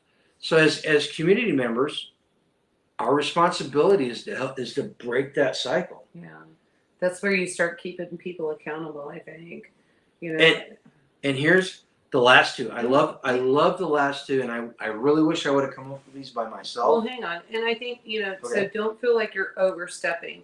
We have a community member that with the boys, and so we do have a community member who is going through domestic violence and all of that. And I knew she was sick of it, and she was just trying to figure out what was going on. She sent me a video. You remember that video? And she sent me a video of what was happening right then and there. And I said, "You are stronger than this. Those boys do not need to be seeing this. You have got to do something." And so what I did, instead of telling her what she had to do, what I did is I said, "I'm here for you." And she's a beautiful person. The boys are beautiful boys. They're still boys. They're learning. Boys turn 15 and all of a sudden everything is just a challenge. And so It's a hormone thing. she's going through that right now. Yeah. So everybody else likes the kids except for mom, right? And so she has like, why do you respect everybody else but me? And she doesn't realize, because she has everybody fighting for the rooster rule in the house. And so all I can do is just sit back and be supportive to her to get through this, right? And so that's what you should do. Okay, now That's what we do anyway. these last two things about why we need to protect the children. I stumbled on them, and I can't help but think that these are probably the two most important aspects of what we're talking about.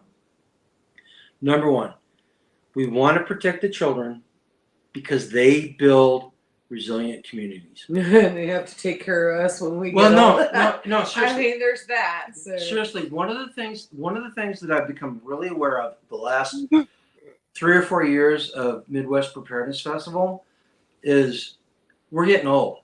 There's a lot of people in our community that are getting old, and the teenagers, they are the future of the movement. Mm-hmm. If we're not protecting them and we're not educating them, the movement is going to die. Mm-hmm. So by protecting the children, we're building resiliency into our communities. And the last one kind of builds on that one. Legal and moral responsibilities. The moral responsibilities. People don't like talking about that. The framework in which we live the moral framework in which we live our lives will dictate everything that we do, and it will dictate every single outcome.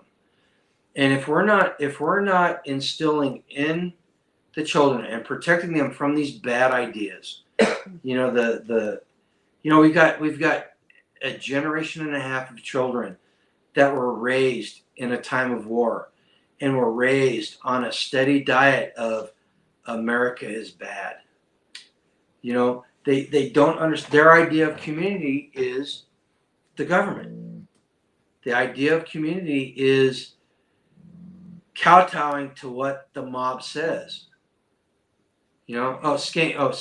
Yeah, Absolutely correct. You're building a We are legacy, yeah. building a legacy. And so that's how we raised our children. And so we saw our son, man, he was just getting out of control, and like not bad, but like he would forget. He was a stuff. teenage boy. Well, no, it was before that. He was in elementary school. No, and so Zach knows. yeah. Zach So, but knows. he was in elementary school at the time, and so what we did, I'm like, kid, this boy's getting out of control. We got to figure out something. I had to get him in line right then and there. So we put him in the Young Marines program. And so he was like, well, mama's going to coddle me. This is going to be good. Everything's going to be fine. Well, they let the parents know you are just as responsible for this child getting here as this child being here. And And so who lost I his had a shoe? duty. Ian. No, who lost No, his shoe? Ian lost his shoe. Ian lost a shoe. He couldn't find it. And I said, you know what? I said, you need to go look for your shoe. I told him a half hour before because he told me, he's like, I can't find my tennis shoe. Did you put chickens away? Yeah. And so I said, well, you need to go in and look. I said, if you don't find it, doesn't matter. I don't care what you're wearing, you're going. And so, and it was hard. It was super, super hard for me. It really was. I wanted to go in and help him find that shoe. Mamas like protecting their babies. And so I was like, okay, get in the car. But I was also a Marine wife. And so I knew what my responsibility was. And so I put him in the car and he wailed all the way to because the he knew what was going to happen. He knew what was going to happen. He's like, I can't believe you're doing this to me. You're awful and blah, blah, blah, blah, blah. And so we get there and I put him out and I said, go see Sergeant. Sergeant wants to talk to you because he saw him get out without his shoe. No, he had one shoe.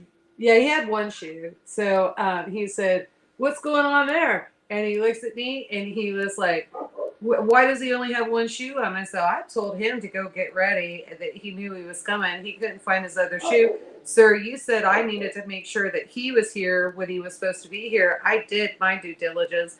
And so he looked at our son and he said, now do laps. Laps on blacktop. He had to do laps around there. That boy ran a mile with one shoe. He knows where his shoes are. Yep. After that, he knew where every single shoe was. It was awesome. He had a bunch of problems as a teenager, but he never lost his shoes. Right? Yeah, but that's part of community. You know, the Young Marines, they were part of our. We were lucky because we have a lot of Marines. Well, they were part of our community Yeah. at the time, and they helped instill that in our child. Yeah. You know, and that ultimately, you know, we talking about the threats and talking about why it's crucial. You know,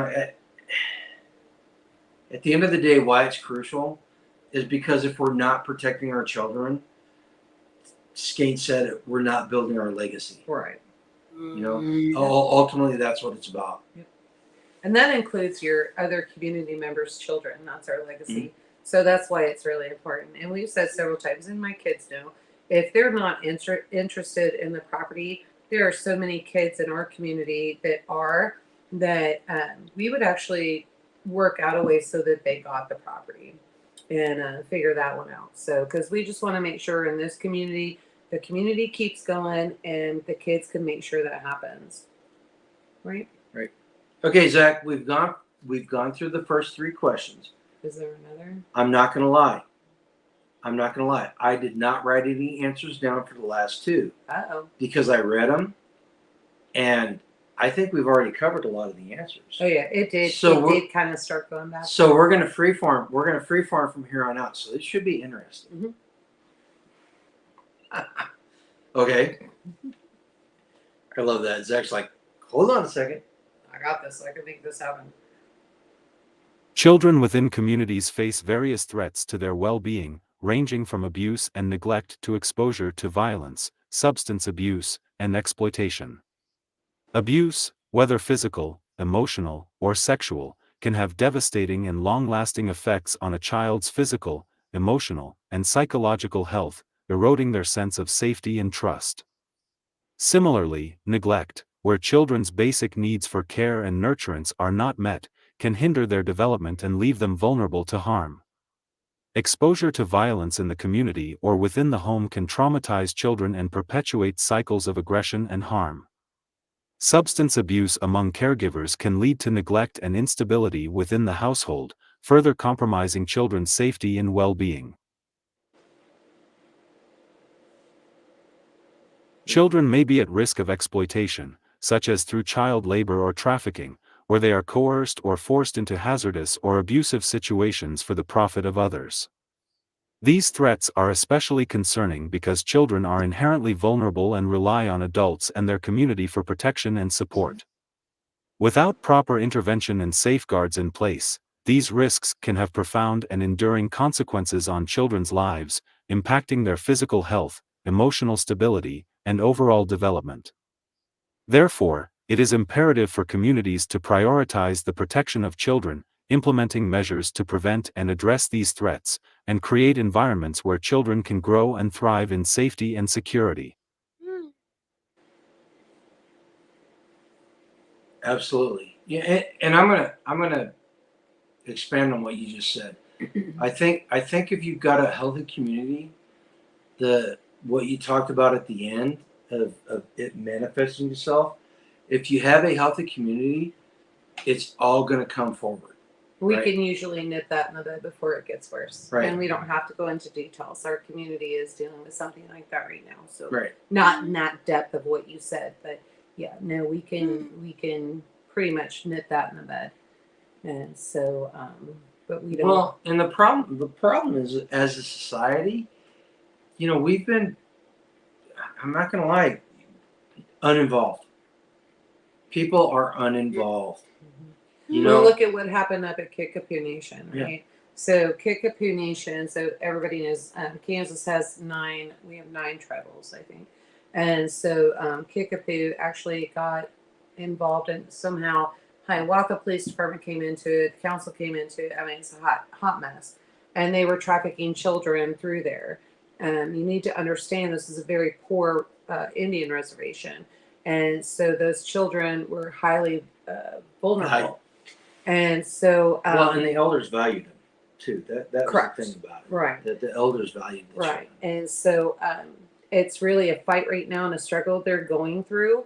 But you can see signs everywhere: free the children, and or save our children, that kind of thing. They're fighting and trying to get that back. Unfortunately, it's so corrupt at this point; it's going to take a while. But Yeah. they're strong; they'll get through it. They've been through worse. So. We just got to make sure, try to figure out how we're going to take care of those kids. But instead of taking care of those kids, apparently illegal immigrants are more important at this point. Little political there, huh? I'm just saying we could be opening up beds with. What about the immigrant children? I mean, I haven't seen any of you. Just saying, but we don't have to get into that. I've got a bunch of opinions. We on didn't that. have to get into it. We don't have to. I've got a ton of opinions. You want me to keep going? Zach doesn't want me to take this over. Girl, boy, I'm telling you, I will have people in an uproar by the time I'm done my opinions. I'm telling We you. will get Zach demonetized. I know. I don't in a want to. heartbeat. Yes, I don't want to do that. We've already kind of been iffy now, so hopefully. I don't know. I don't think we've been iffy. This is not the type of this is not the type See? of pieces now, but this is not the type of conversation that higher ups in the government and those that definitely want anybody to see. So I can definitely see this video. No, absolutely. What Yeah. she just said. They do not want us talking. The powers that be, the government officials, they do not want us talking about this. They do not want communities taking control of their future. Well, because there's so many at the government and higher ups, there's so many of them involved in the child trafficking. It would shock you. You'd be shocked. Some may not. You may not. I wouldn't even. I honestly, I wouldn't even go to that deep. They don't want us talking about it because when we talk about it, we can save our children. It takes control away from what they want. Right. And this is why Tag says this all the time, and I agree with him 100%. There is no political solution to what's going on in our country. It's not. We have to take it back. The only way things change is if we're involved at a local level. Right. Now, that does not mean that we ignore the politics in the country. In fact, it says that we have to be even more involved. Right. We have to be more educated, more informed, and we have to get out there and advocate for what we believe in. Right? And the children, if we can't agree that children are the most important thing right now, then we can't move forward. Seriously, we can't. Everything that we do in the community should be for the future, and the children are the future. Okay. What? Tambra, look at that. Child don't say Hang on a anything second. and they will blame themselves. Well, so Hang on. Let's see what does he got here. I know the struggle. I'm recovering. I'm a recovering asshole. I'm going to be these steps. I know I will always be an asshole, but I will not be. No, Mucky. no, it's You- one day at a time. You're born that way. Don't deny it. But Embrace it. I was looking more at what Tamara said.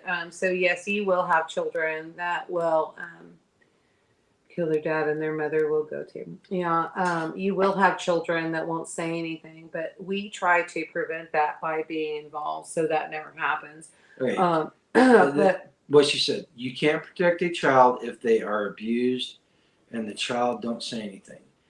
And they will blame themselves and they are afraid their mother will kill their dad. Okay, so most children are threatened with that.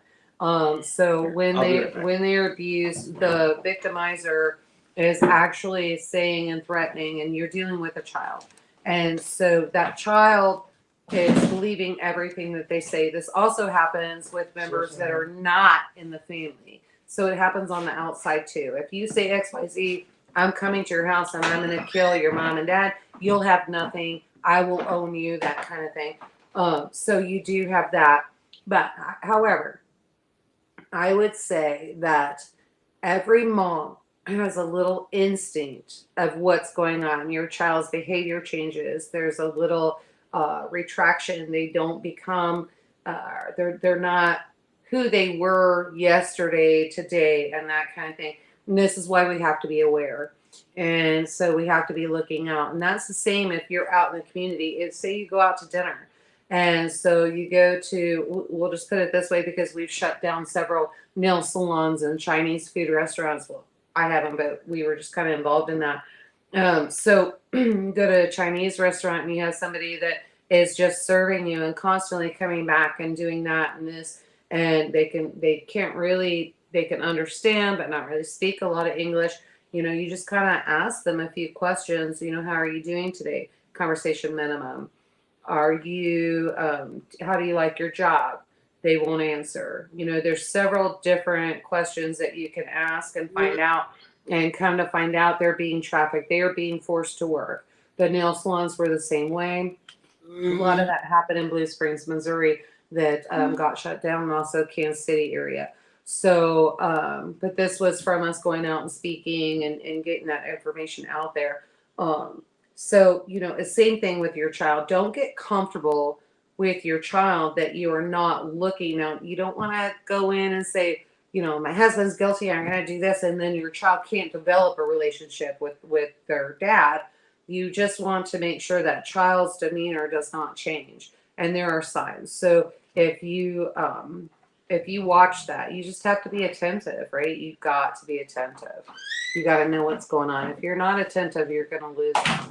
So that's unfortunate. And I mean, I've seen it. I had a cousin that it was a big deal, and she came to me. I was actually younger than her. She came to me, and I was a bad girl and a bad child. My dad didn't love me because my dad was not raising me.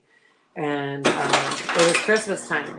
And so I must have been 7, 8, something like that. And I was crying, and my mom couldn't figure out why I was crying.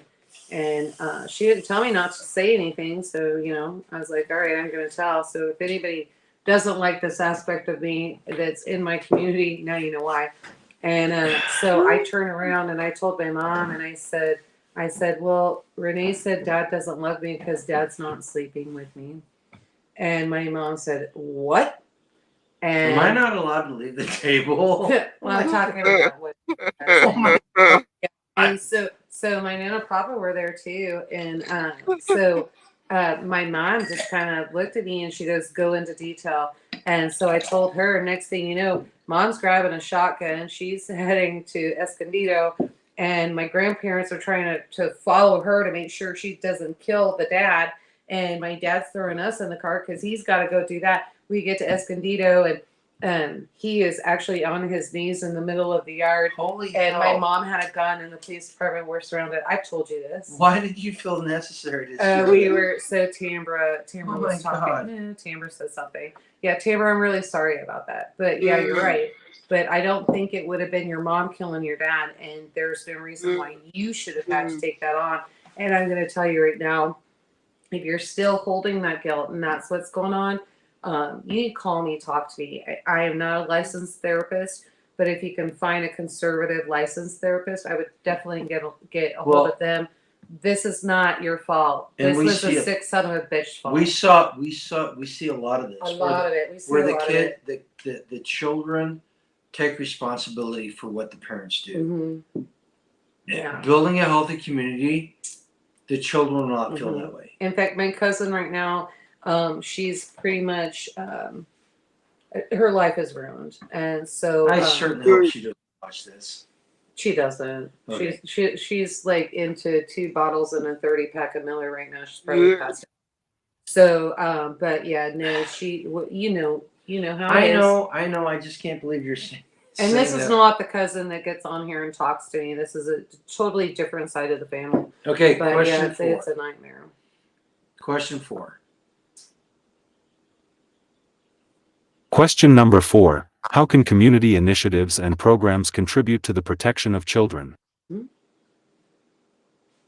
So one of the things that, especially, and unfortunately, Tech's not on here, and he wish he was. We're working on the community building, which concrete's going to get laid on Friday at noon. We need to go do that. I'll go do that. You're working. So we're trying to do that so we can actually do classes. We're talking about, there's another couple that's brown belt and black belt. They're coming into the community, so we're talking about classes there where they can teach some self-protection, and the kids can learn that. The adults can learn that, doing all that.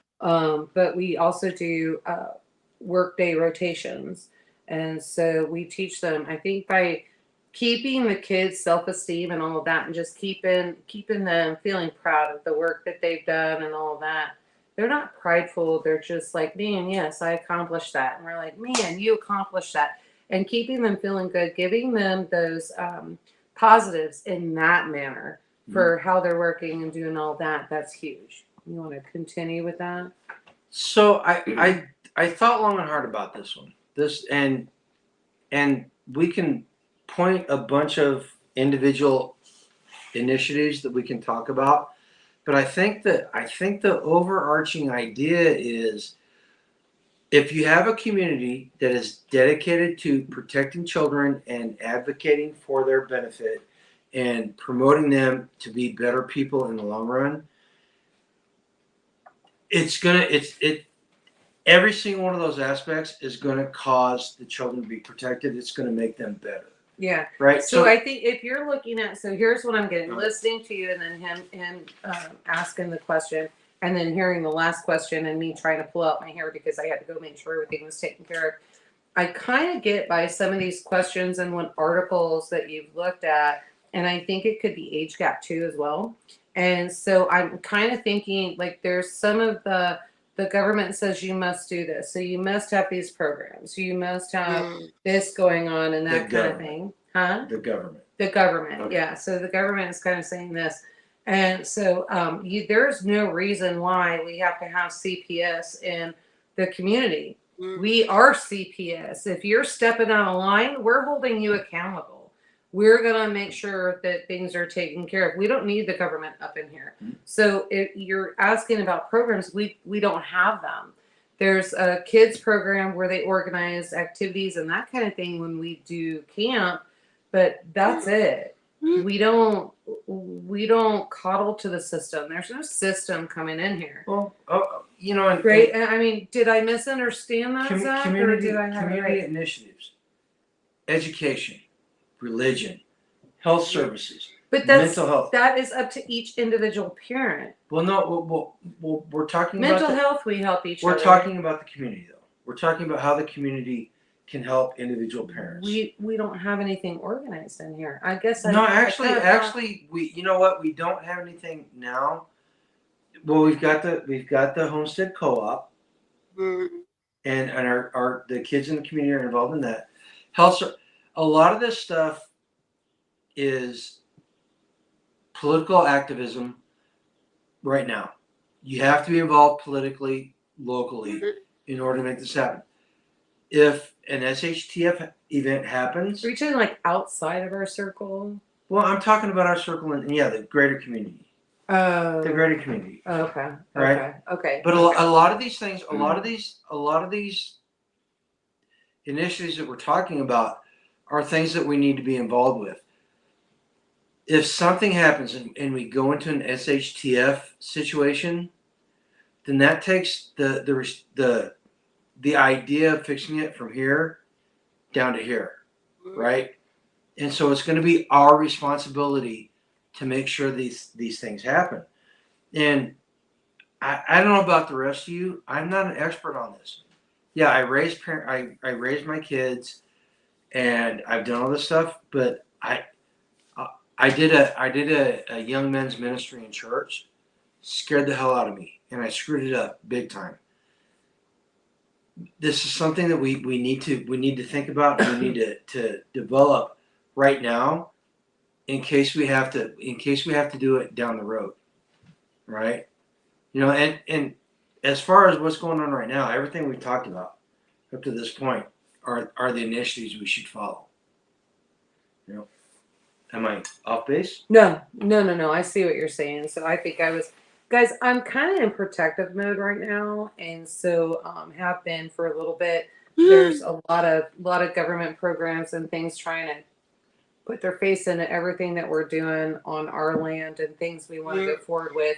So I'm kind of in fight mode. So when I hear that, I'm like, oh, that sounds like Marxism, right? So I'm just trying to filter all that out. But I think some of you also need to be filtering that out. So maybe it's a good thing that I kind of said it that way, and just kind of make sure this is the article I'm looking at. Here's where it came from. Here's when it's dated, that kind of thing. And just kind of know where that information is coming from. Yeah. Thank you, Zach. I didn't mean to take that over or be negative in any way. Trying to figure out where that came from. But It's okay.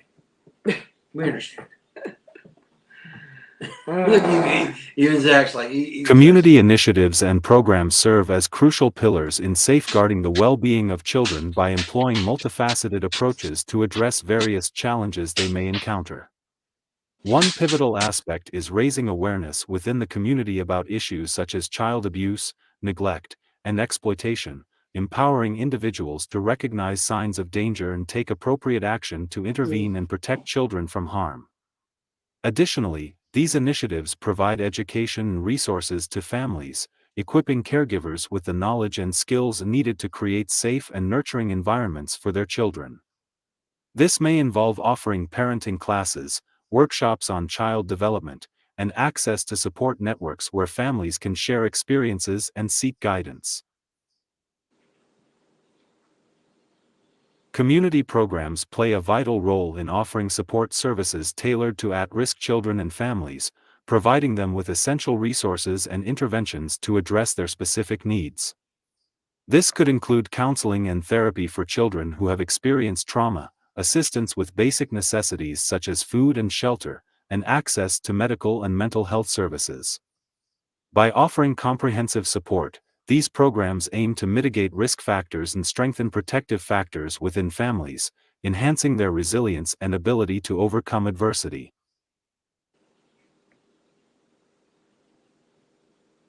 Community initiatives often engage in advocacy efforts to promote policies and legislation that prioritize child safety and well-being. By amplifying the voices of children and families and advocating for systemic change, these programs work to create environments where children are valued, protected, and provided with the opportunities they need to thrive. This collective advocacy can lead to the implementation of laws and regulations that enhance child protection measures, improve access to services, and hold perpetrators of abuse and exploitation accountable.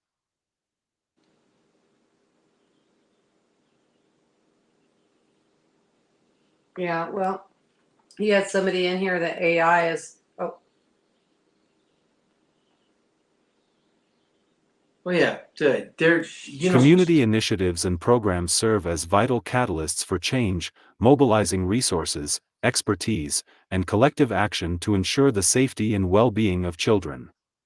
Whether through educational outreach, direct support services, or advocacy efforts, these programs play a pivotal role in creating communities where every child is cherished, protected, and given the opportunity to reach their full potential.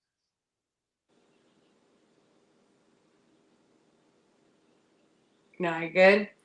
Yeah, so it's really funny. Somebody in here, what is that? Shooting games or turning guns said AI is actually Zach warning them not to watch this channel.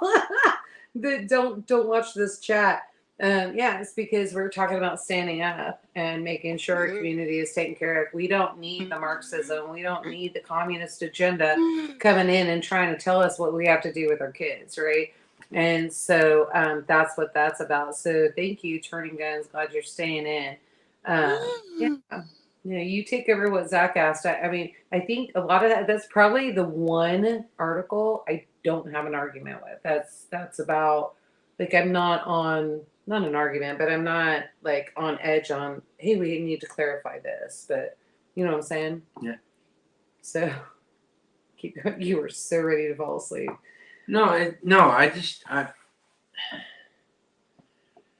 So how do I put this? As parents, we're concerned about our individual kids' safety, and we're concerned about them growing up. And the conversation tonight is about community. And as parents, and we kind of live this as our kids were growing up, we have to be concerned about the other children in our community. Mm-hmm. Yeah, and because your kids are going to hang out with them. Well, and there were some young men that our son hung out with, mm-hmm. who came from broken homes, came from homes that were not the best, and now the one. Well, no, I'm just talking about the overall thing. I'm not talking about all of it. His close friends, yeah, they were all good, but it was kind of our responsibility to take these kids under our wing and make sure that they were raised up right. Yeah, and so it was really interesting because I came good friends with them. In fact, one of them ended up moving in with us at one point, and because things weren't working out with stepdad and that kind of thing, and so he moved in, and he did great. He flourished at our house, and his mom was awesome. His mom didn't. She knew, they had to balance some stuff and that kind of thing. But the kids, I mean, every single one of those kids from 6th grade were calling me mom. Okay, Mucky Duck. I want to hear Zach tell how he developed his can-do attitude, how when he easily could have given up on life, instead he faced his wall and got over it. Same way Maddie did. Yeah. You just got put on your big boy pants. Typing away. He's typing away. Yeah. Give me a thumbs up when you're ready, Zach. Because I know this is going to be a good one.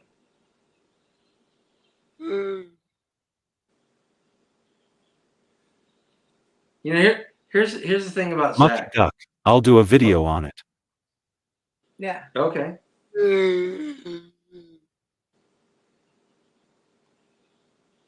Yeah. Our Maddie was not going to give up. And nobody around her was going to give up. Well, and Maddie was supposed to pass away at 17, 18. And she is. She just turned 21. She's older than that. No, she just she'll be 22 this year. She'll be 22. Yeah. Love our Maddie. She's a great kid. She gives the best hugs. But the whole conversation tonight about the community and the children.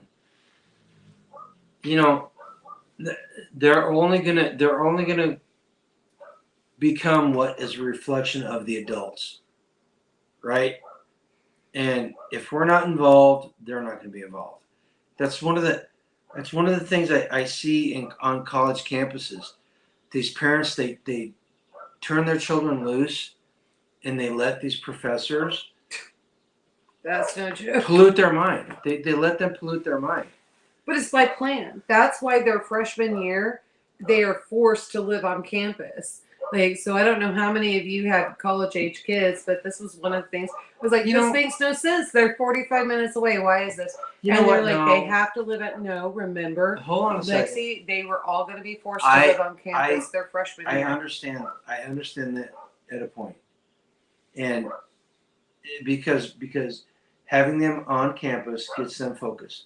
But the difference is, It makes them programmable. the difference is when I was going to college, they weren't programming us. They're programming the kids now. hmm Again, this is why parents need to be involved. Well, they were. You just didn't fall for it. So there's that. No, actually, I don't think they were programming. Yeah, they were. My dad will tell you different. Yeah. So anyway, he's got something, but Doctor said I shouldn't lived past 6. I'm 31. mhm. How do you feel about older women, Zach? Introduce him to Maddie.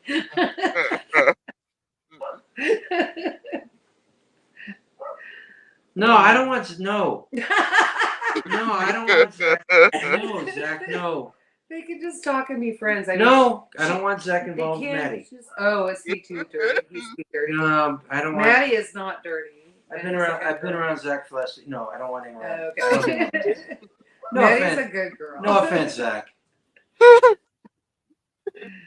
my gosh. The horn dog. Shoot, That's all I can think of. Oh, is that it? Horn dog. Oh That's yeah, all I can Maddie. think of. She wouldn't know what to do with that. So yeah, no.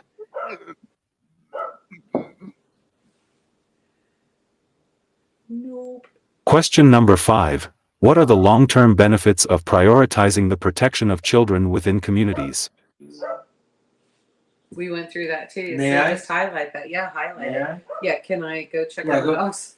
They're barking at deer. Deer, whatever's there. So the long-term benefits of prioritizing protection of children. Plain and simple. God, it's going to be so cliched because children are our future. It's such an 80s thing to say. You know, if we don't protect our children right now, they're going to grow up to be dysfunctional adults. They're going to grow up thinking that they need to have different colored hair.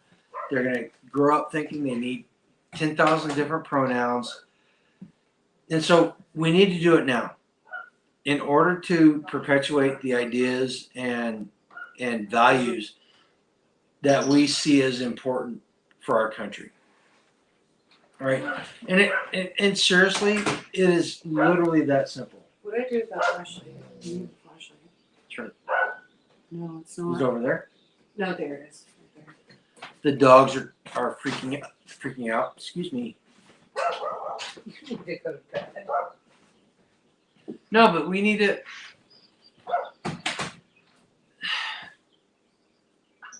If our children don't hold the values that we have, we're not going to see any benefits down the road.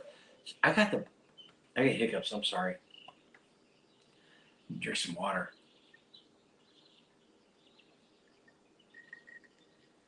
Yeah, but it is literally that simple. You know, and if you're not if you're an aunt or an uncle or a grandparent and you don't have any kids yourself, it's just as important for you as it is for people that are raising children.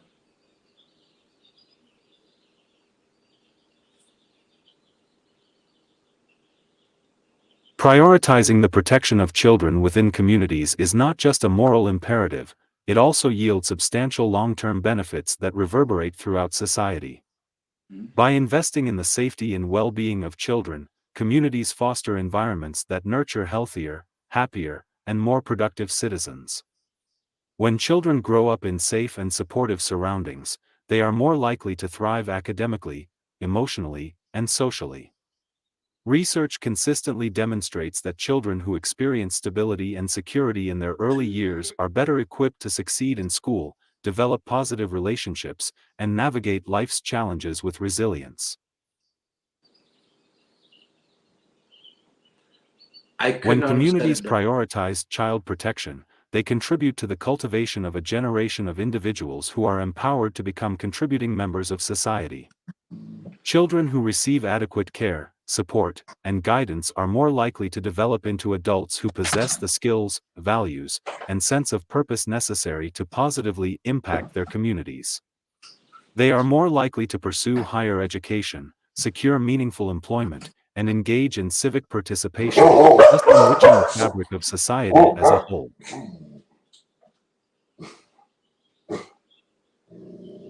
By breaking cycles of abuse and neglect, communities create safer environments not only for current generations but also for future ones. When children are protected from harm and provided with the opportunity to flourish, they are less likely to perpetuate patterns of violence, dysfunction, and intergenerational poverty. Instead, they become agents of positive change, capable of breaking free from the constraints of their past and creating brighter futures for themselves and subsequent generations. Prioritizing the protection of children within communities is an investment in the present and future well-being of society as a whole. It lays the foundation for stronger, more resilient communities, where every individual has the opportunity to reach their full potential and contribute meaningfully to the collective good. By safeguarding the most vulnerable members of society, communities create environments where hope, opportunity, and prosperity can flourish for generations to come.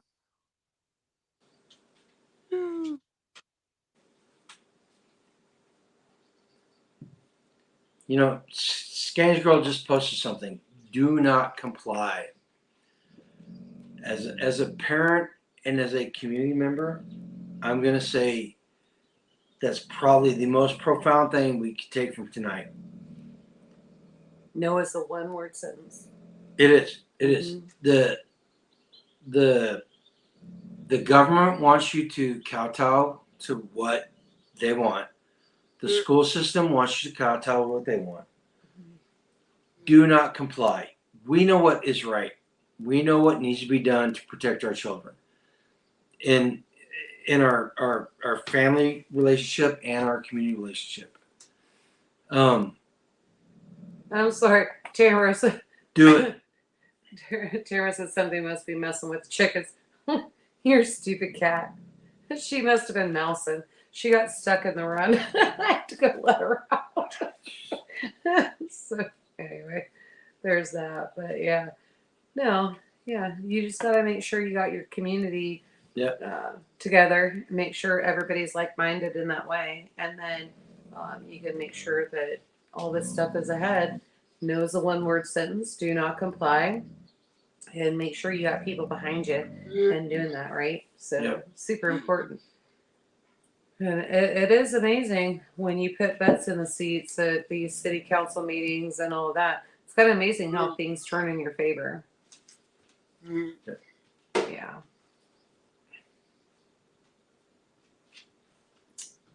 What are you reading? The reason why I wanted to cover this topic tonight is because I have learned some things about what's happening in today's society that I feel needs the light shone on.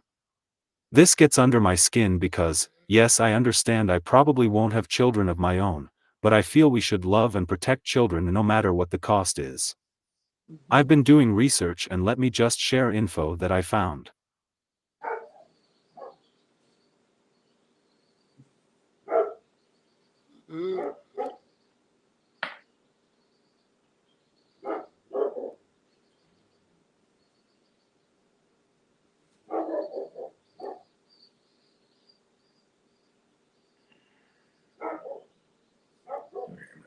According to Shadow of Ezra on X.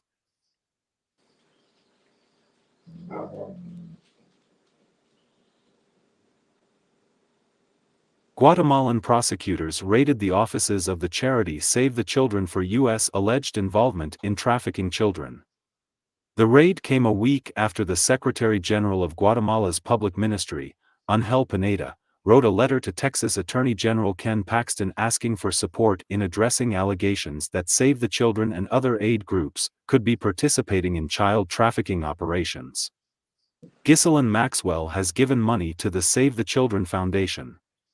Bill Gates has given money to the Save the Children Foundation. Oprah Winfrey has given money to the Save the Children Foundation. Hillary Clinton addressed the inaugural benefit gala for the Save the Children Foundation in 2013. Save the Children once honored Disney chairman and CEO Bob Iger with its Centennial Award. The very same Disney whose employees keep getting arrested for child exploitation images and videos. Where did all of the missing children from the U.S. border crisis go?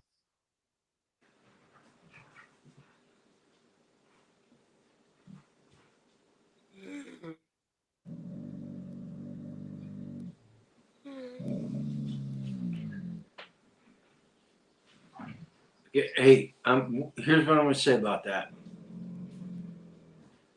We cannot let these things get us down. They will promote this type of stuff to demoralize you. Stay focused. Stay focused, my brothers, my sisters, and do not let it get you down. All right? Parse it out and understand what is important. That plain and simple. It's evil out there, and there is actually the latest Disney movie that came out. It's absolutely disgusting, and they're making it normal. And so, if you really think about it, and you go back and you look, clear back even to the 80s, children being misused. It's normal. They made it normal, and this is one of the things I get so frustrated about. Especially with I'm sorry, Zach, but especially with the drag queens and all of that and everything they're coming in about Palestine and all this other stuff, what they don't understand is that women and children, they're tools over there. They don't have a life. They don't get an education. They do not want women getting an education. There were issues during the war with what was happening to children. And I know a lot of Marines and Army men that are still, they have nightmares over that. This is what they want to bring to America. And this is what they're trying to get in here and make the norm. And if we don't start standing up and saying we're not going to tolerate it, it's going to continue to be an issue. And unfortunately, most of the kids that were coming in, the cartel, especially when you're talking about Guatemala, Venezuela, there's more. And it just keeps coming and coming.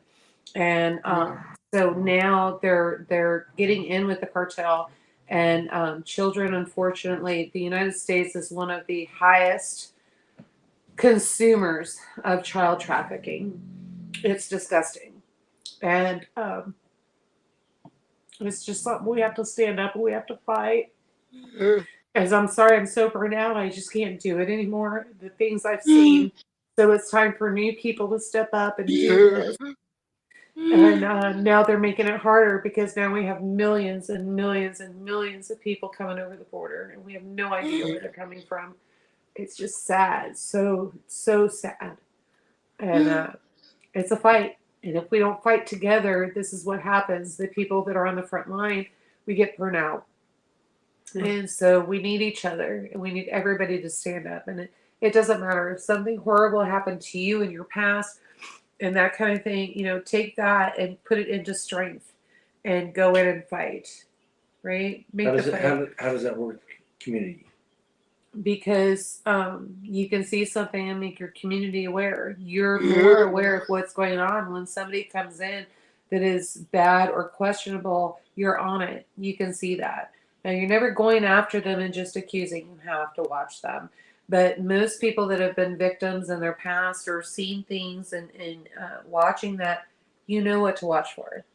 So you just use that, and you can maybe possibly share with others. This is what you should watch for, right? And so that's how you do that. Okay. But hey, Zach, it is getting late. It's late. It's almost 10:30. I have to get up in 5 hours. It's going to be a rough day tomorrow. We got your walls. Thanks to you and your questions. But it was good. It was a good conversation. This is the longest I think we've ever gone. So No, we yeah, pretty close. yeah, 2.5 hours. Yeah, Almost. 2 hours. Well, 2 hours. But I need to hit the rack. Look at me. I need my beauty sleep. But yeah, so let's start here. Let's start local, right? Yeah. And so start in your community Absolutely. and make sure those children are protected. Absolutely. And that comes in many, many different forms. And hopefully we addressed all of that tonight. So, but yeah. No, now that I have half our audience crying, I'm sorry, guys. This subject touches me and it gets very, very hard. But yeah, Zach, that article, I know exactly what you're talking about. I've seen it, and unfortunately, that's when I was involved in a lot of stuff, and so there's more to that article. That was just the only thing that could be published. But yeah, it's sick.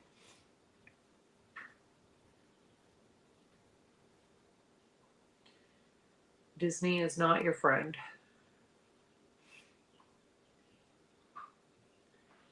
We need a Disney princess that open carries.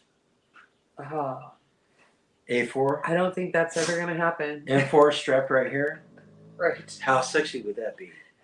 I mean, now you just took it to a different level, and so, I'm but just saying. you're still saying that a Disney princess should be sexy. So, No, she should We're- be strapped. right, but you said how sexy would that be? So, see, Why this can't is where, she be? Why can't this they be is sexy? because it's for kids, and so No. why? Yes, no. So, that was innocent, right? But this is what I'm saying. So, you have to. Disney was designed to be for children, and now No, it wasn't. originally it was. Adults, seriously. No, that's what Disney wanted it for. Was for children so that they could be entertained. Look, Getting even about- camera. Yes, teach your kids about firearms. No, yes, teach your kids about firearms. Disney princesses with ARs. I'm just saying with the comment, but yeah. So if you leave it at that, but that's never going to happen. They will never do that. Then we'll do it ourselves. Well, it won't be Disney. You can't take that license. So Watch me. anyway, all right. Hey Zach, it is coming up. We got 10 minutes to 10:30, so let's kind of wrap this up. But please.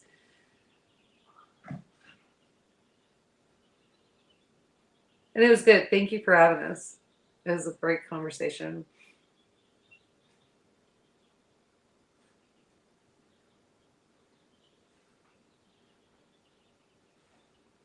Daily Wire. You like Daily Wire. Yeah, it's okay. Not a big Shapiro fan anymore. Yeah, witchcraft is another one. And so I don't know. I'm like all in this thing, and I cannot believe that there was a program that went out that you guys want to know how sick our system is. The government is actually giving money to schools now. They're doing a devil worship meeting, like what would be Bible study normally. They're giving money to the schools now to do that in an after school program. So this is what I'm saying. You stay active in that and stop that. You know, as everything that we talked about tonight, every single question that Zach asked, Mm-hmm. it brings into focus what we need to do. Yeah. The problems we face Mhm. and what the solutions are. And I think that's the biggest takeaway from tonight is we provided people with some solutions. Now, you have to be intentional, right? Mhm. A safe community does not happen accidentally. So we have to be intentional about it. And chances are you're going to upset some people. Oh, yeah. You have to decide whether it's worth upsetting them or not. You know, at the end of the day, the children are the most important part, right? Well, in support of the parents, right? To make sure that they've got resources and support to get through. Because, we all have bad days, right? So, to TiVo. What's TiVo? Donate to TiVo. No, I don't know. Tamber, your comment about taking prayer out of schools, I've actually got a video tonight making about that very topic.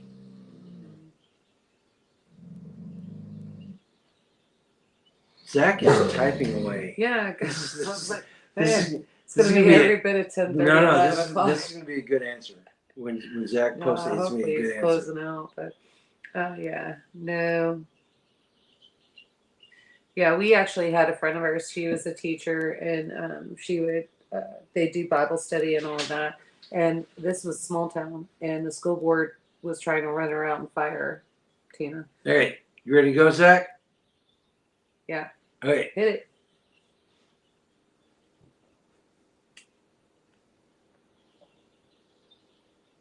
My last words are don't feel like the world is turning on us. We are stronger than the damn bad guys, we just need to say no.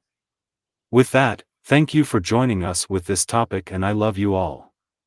Every branch in me that beareth not fruit he taketh away, and every branch that beareth fruit, he purgeth it, that it may bring forth more fruit. John 15, 2 KJV.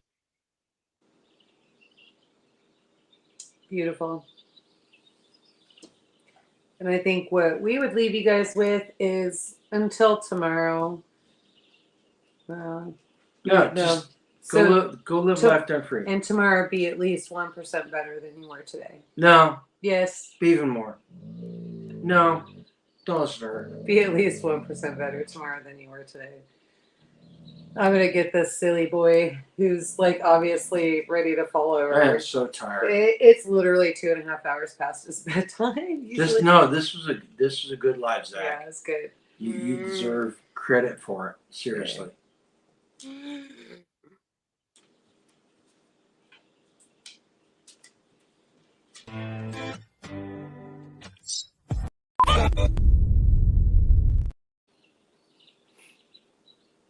Got it? You can't? Can you hear him?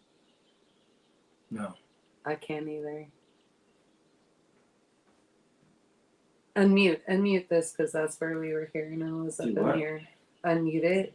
This one. I think that's what.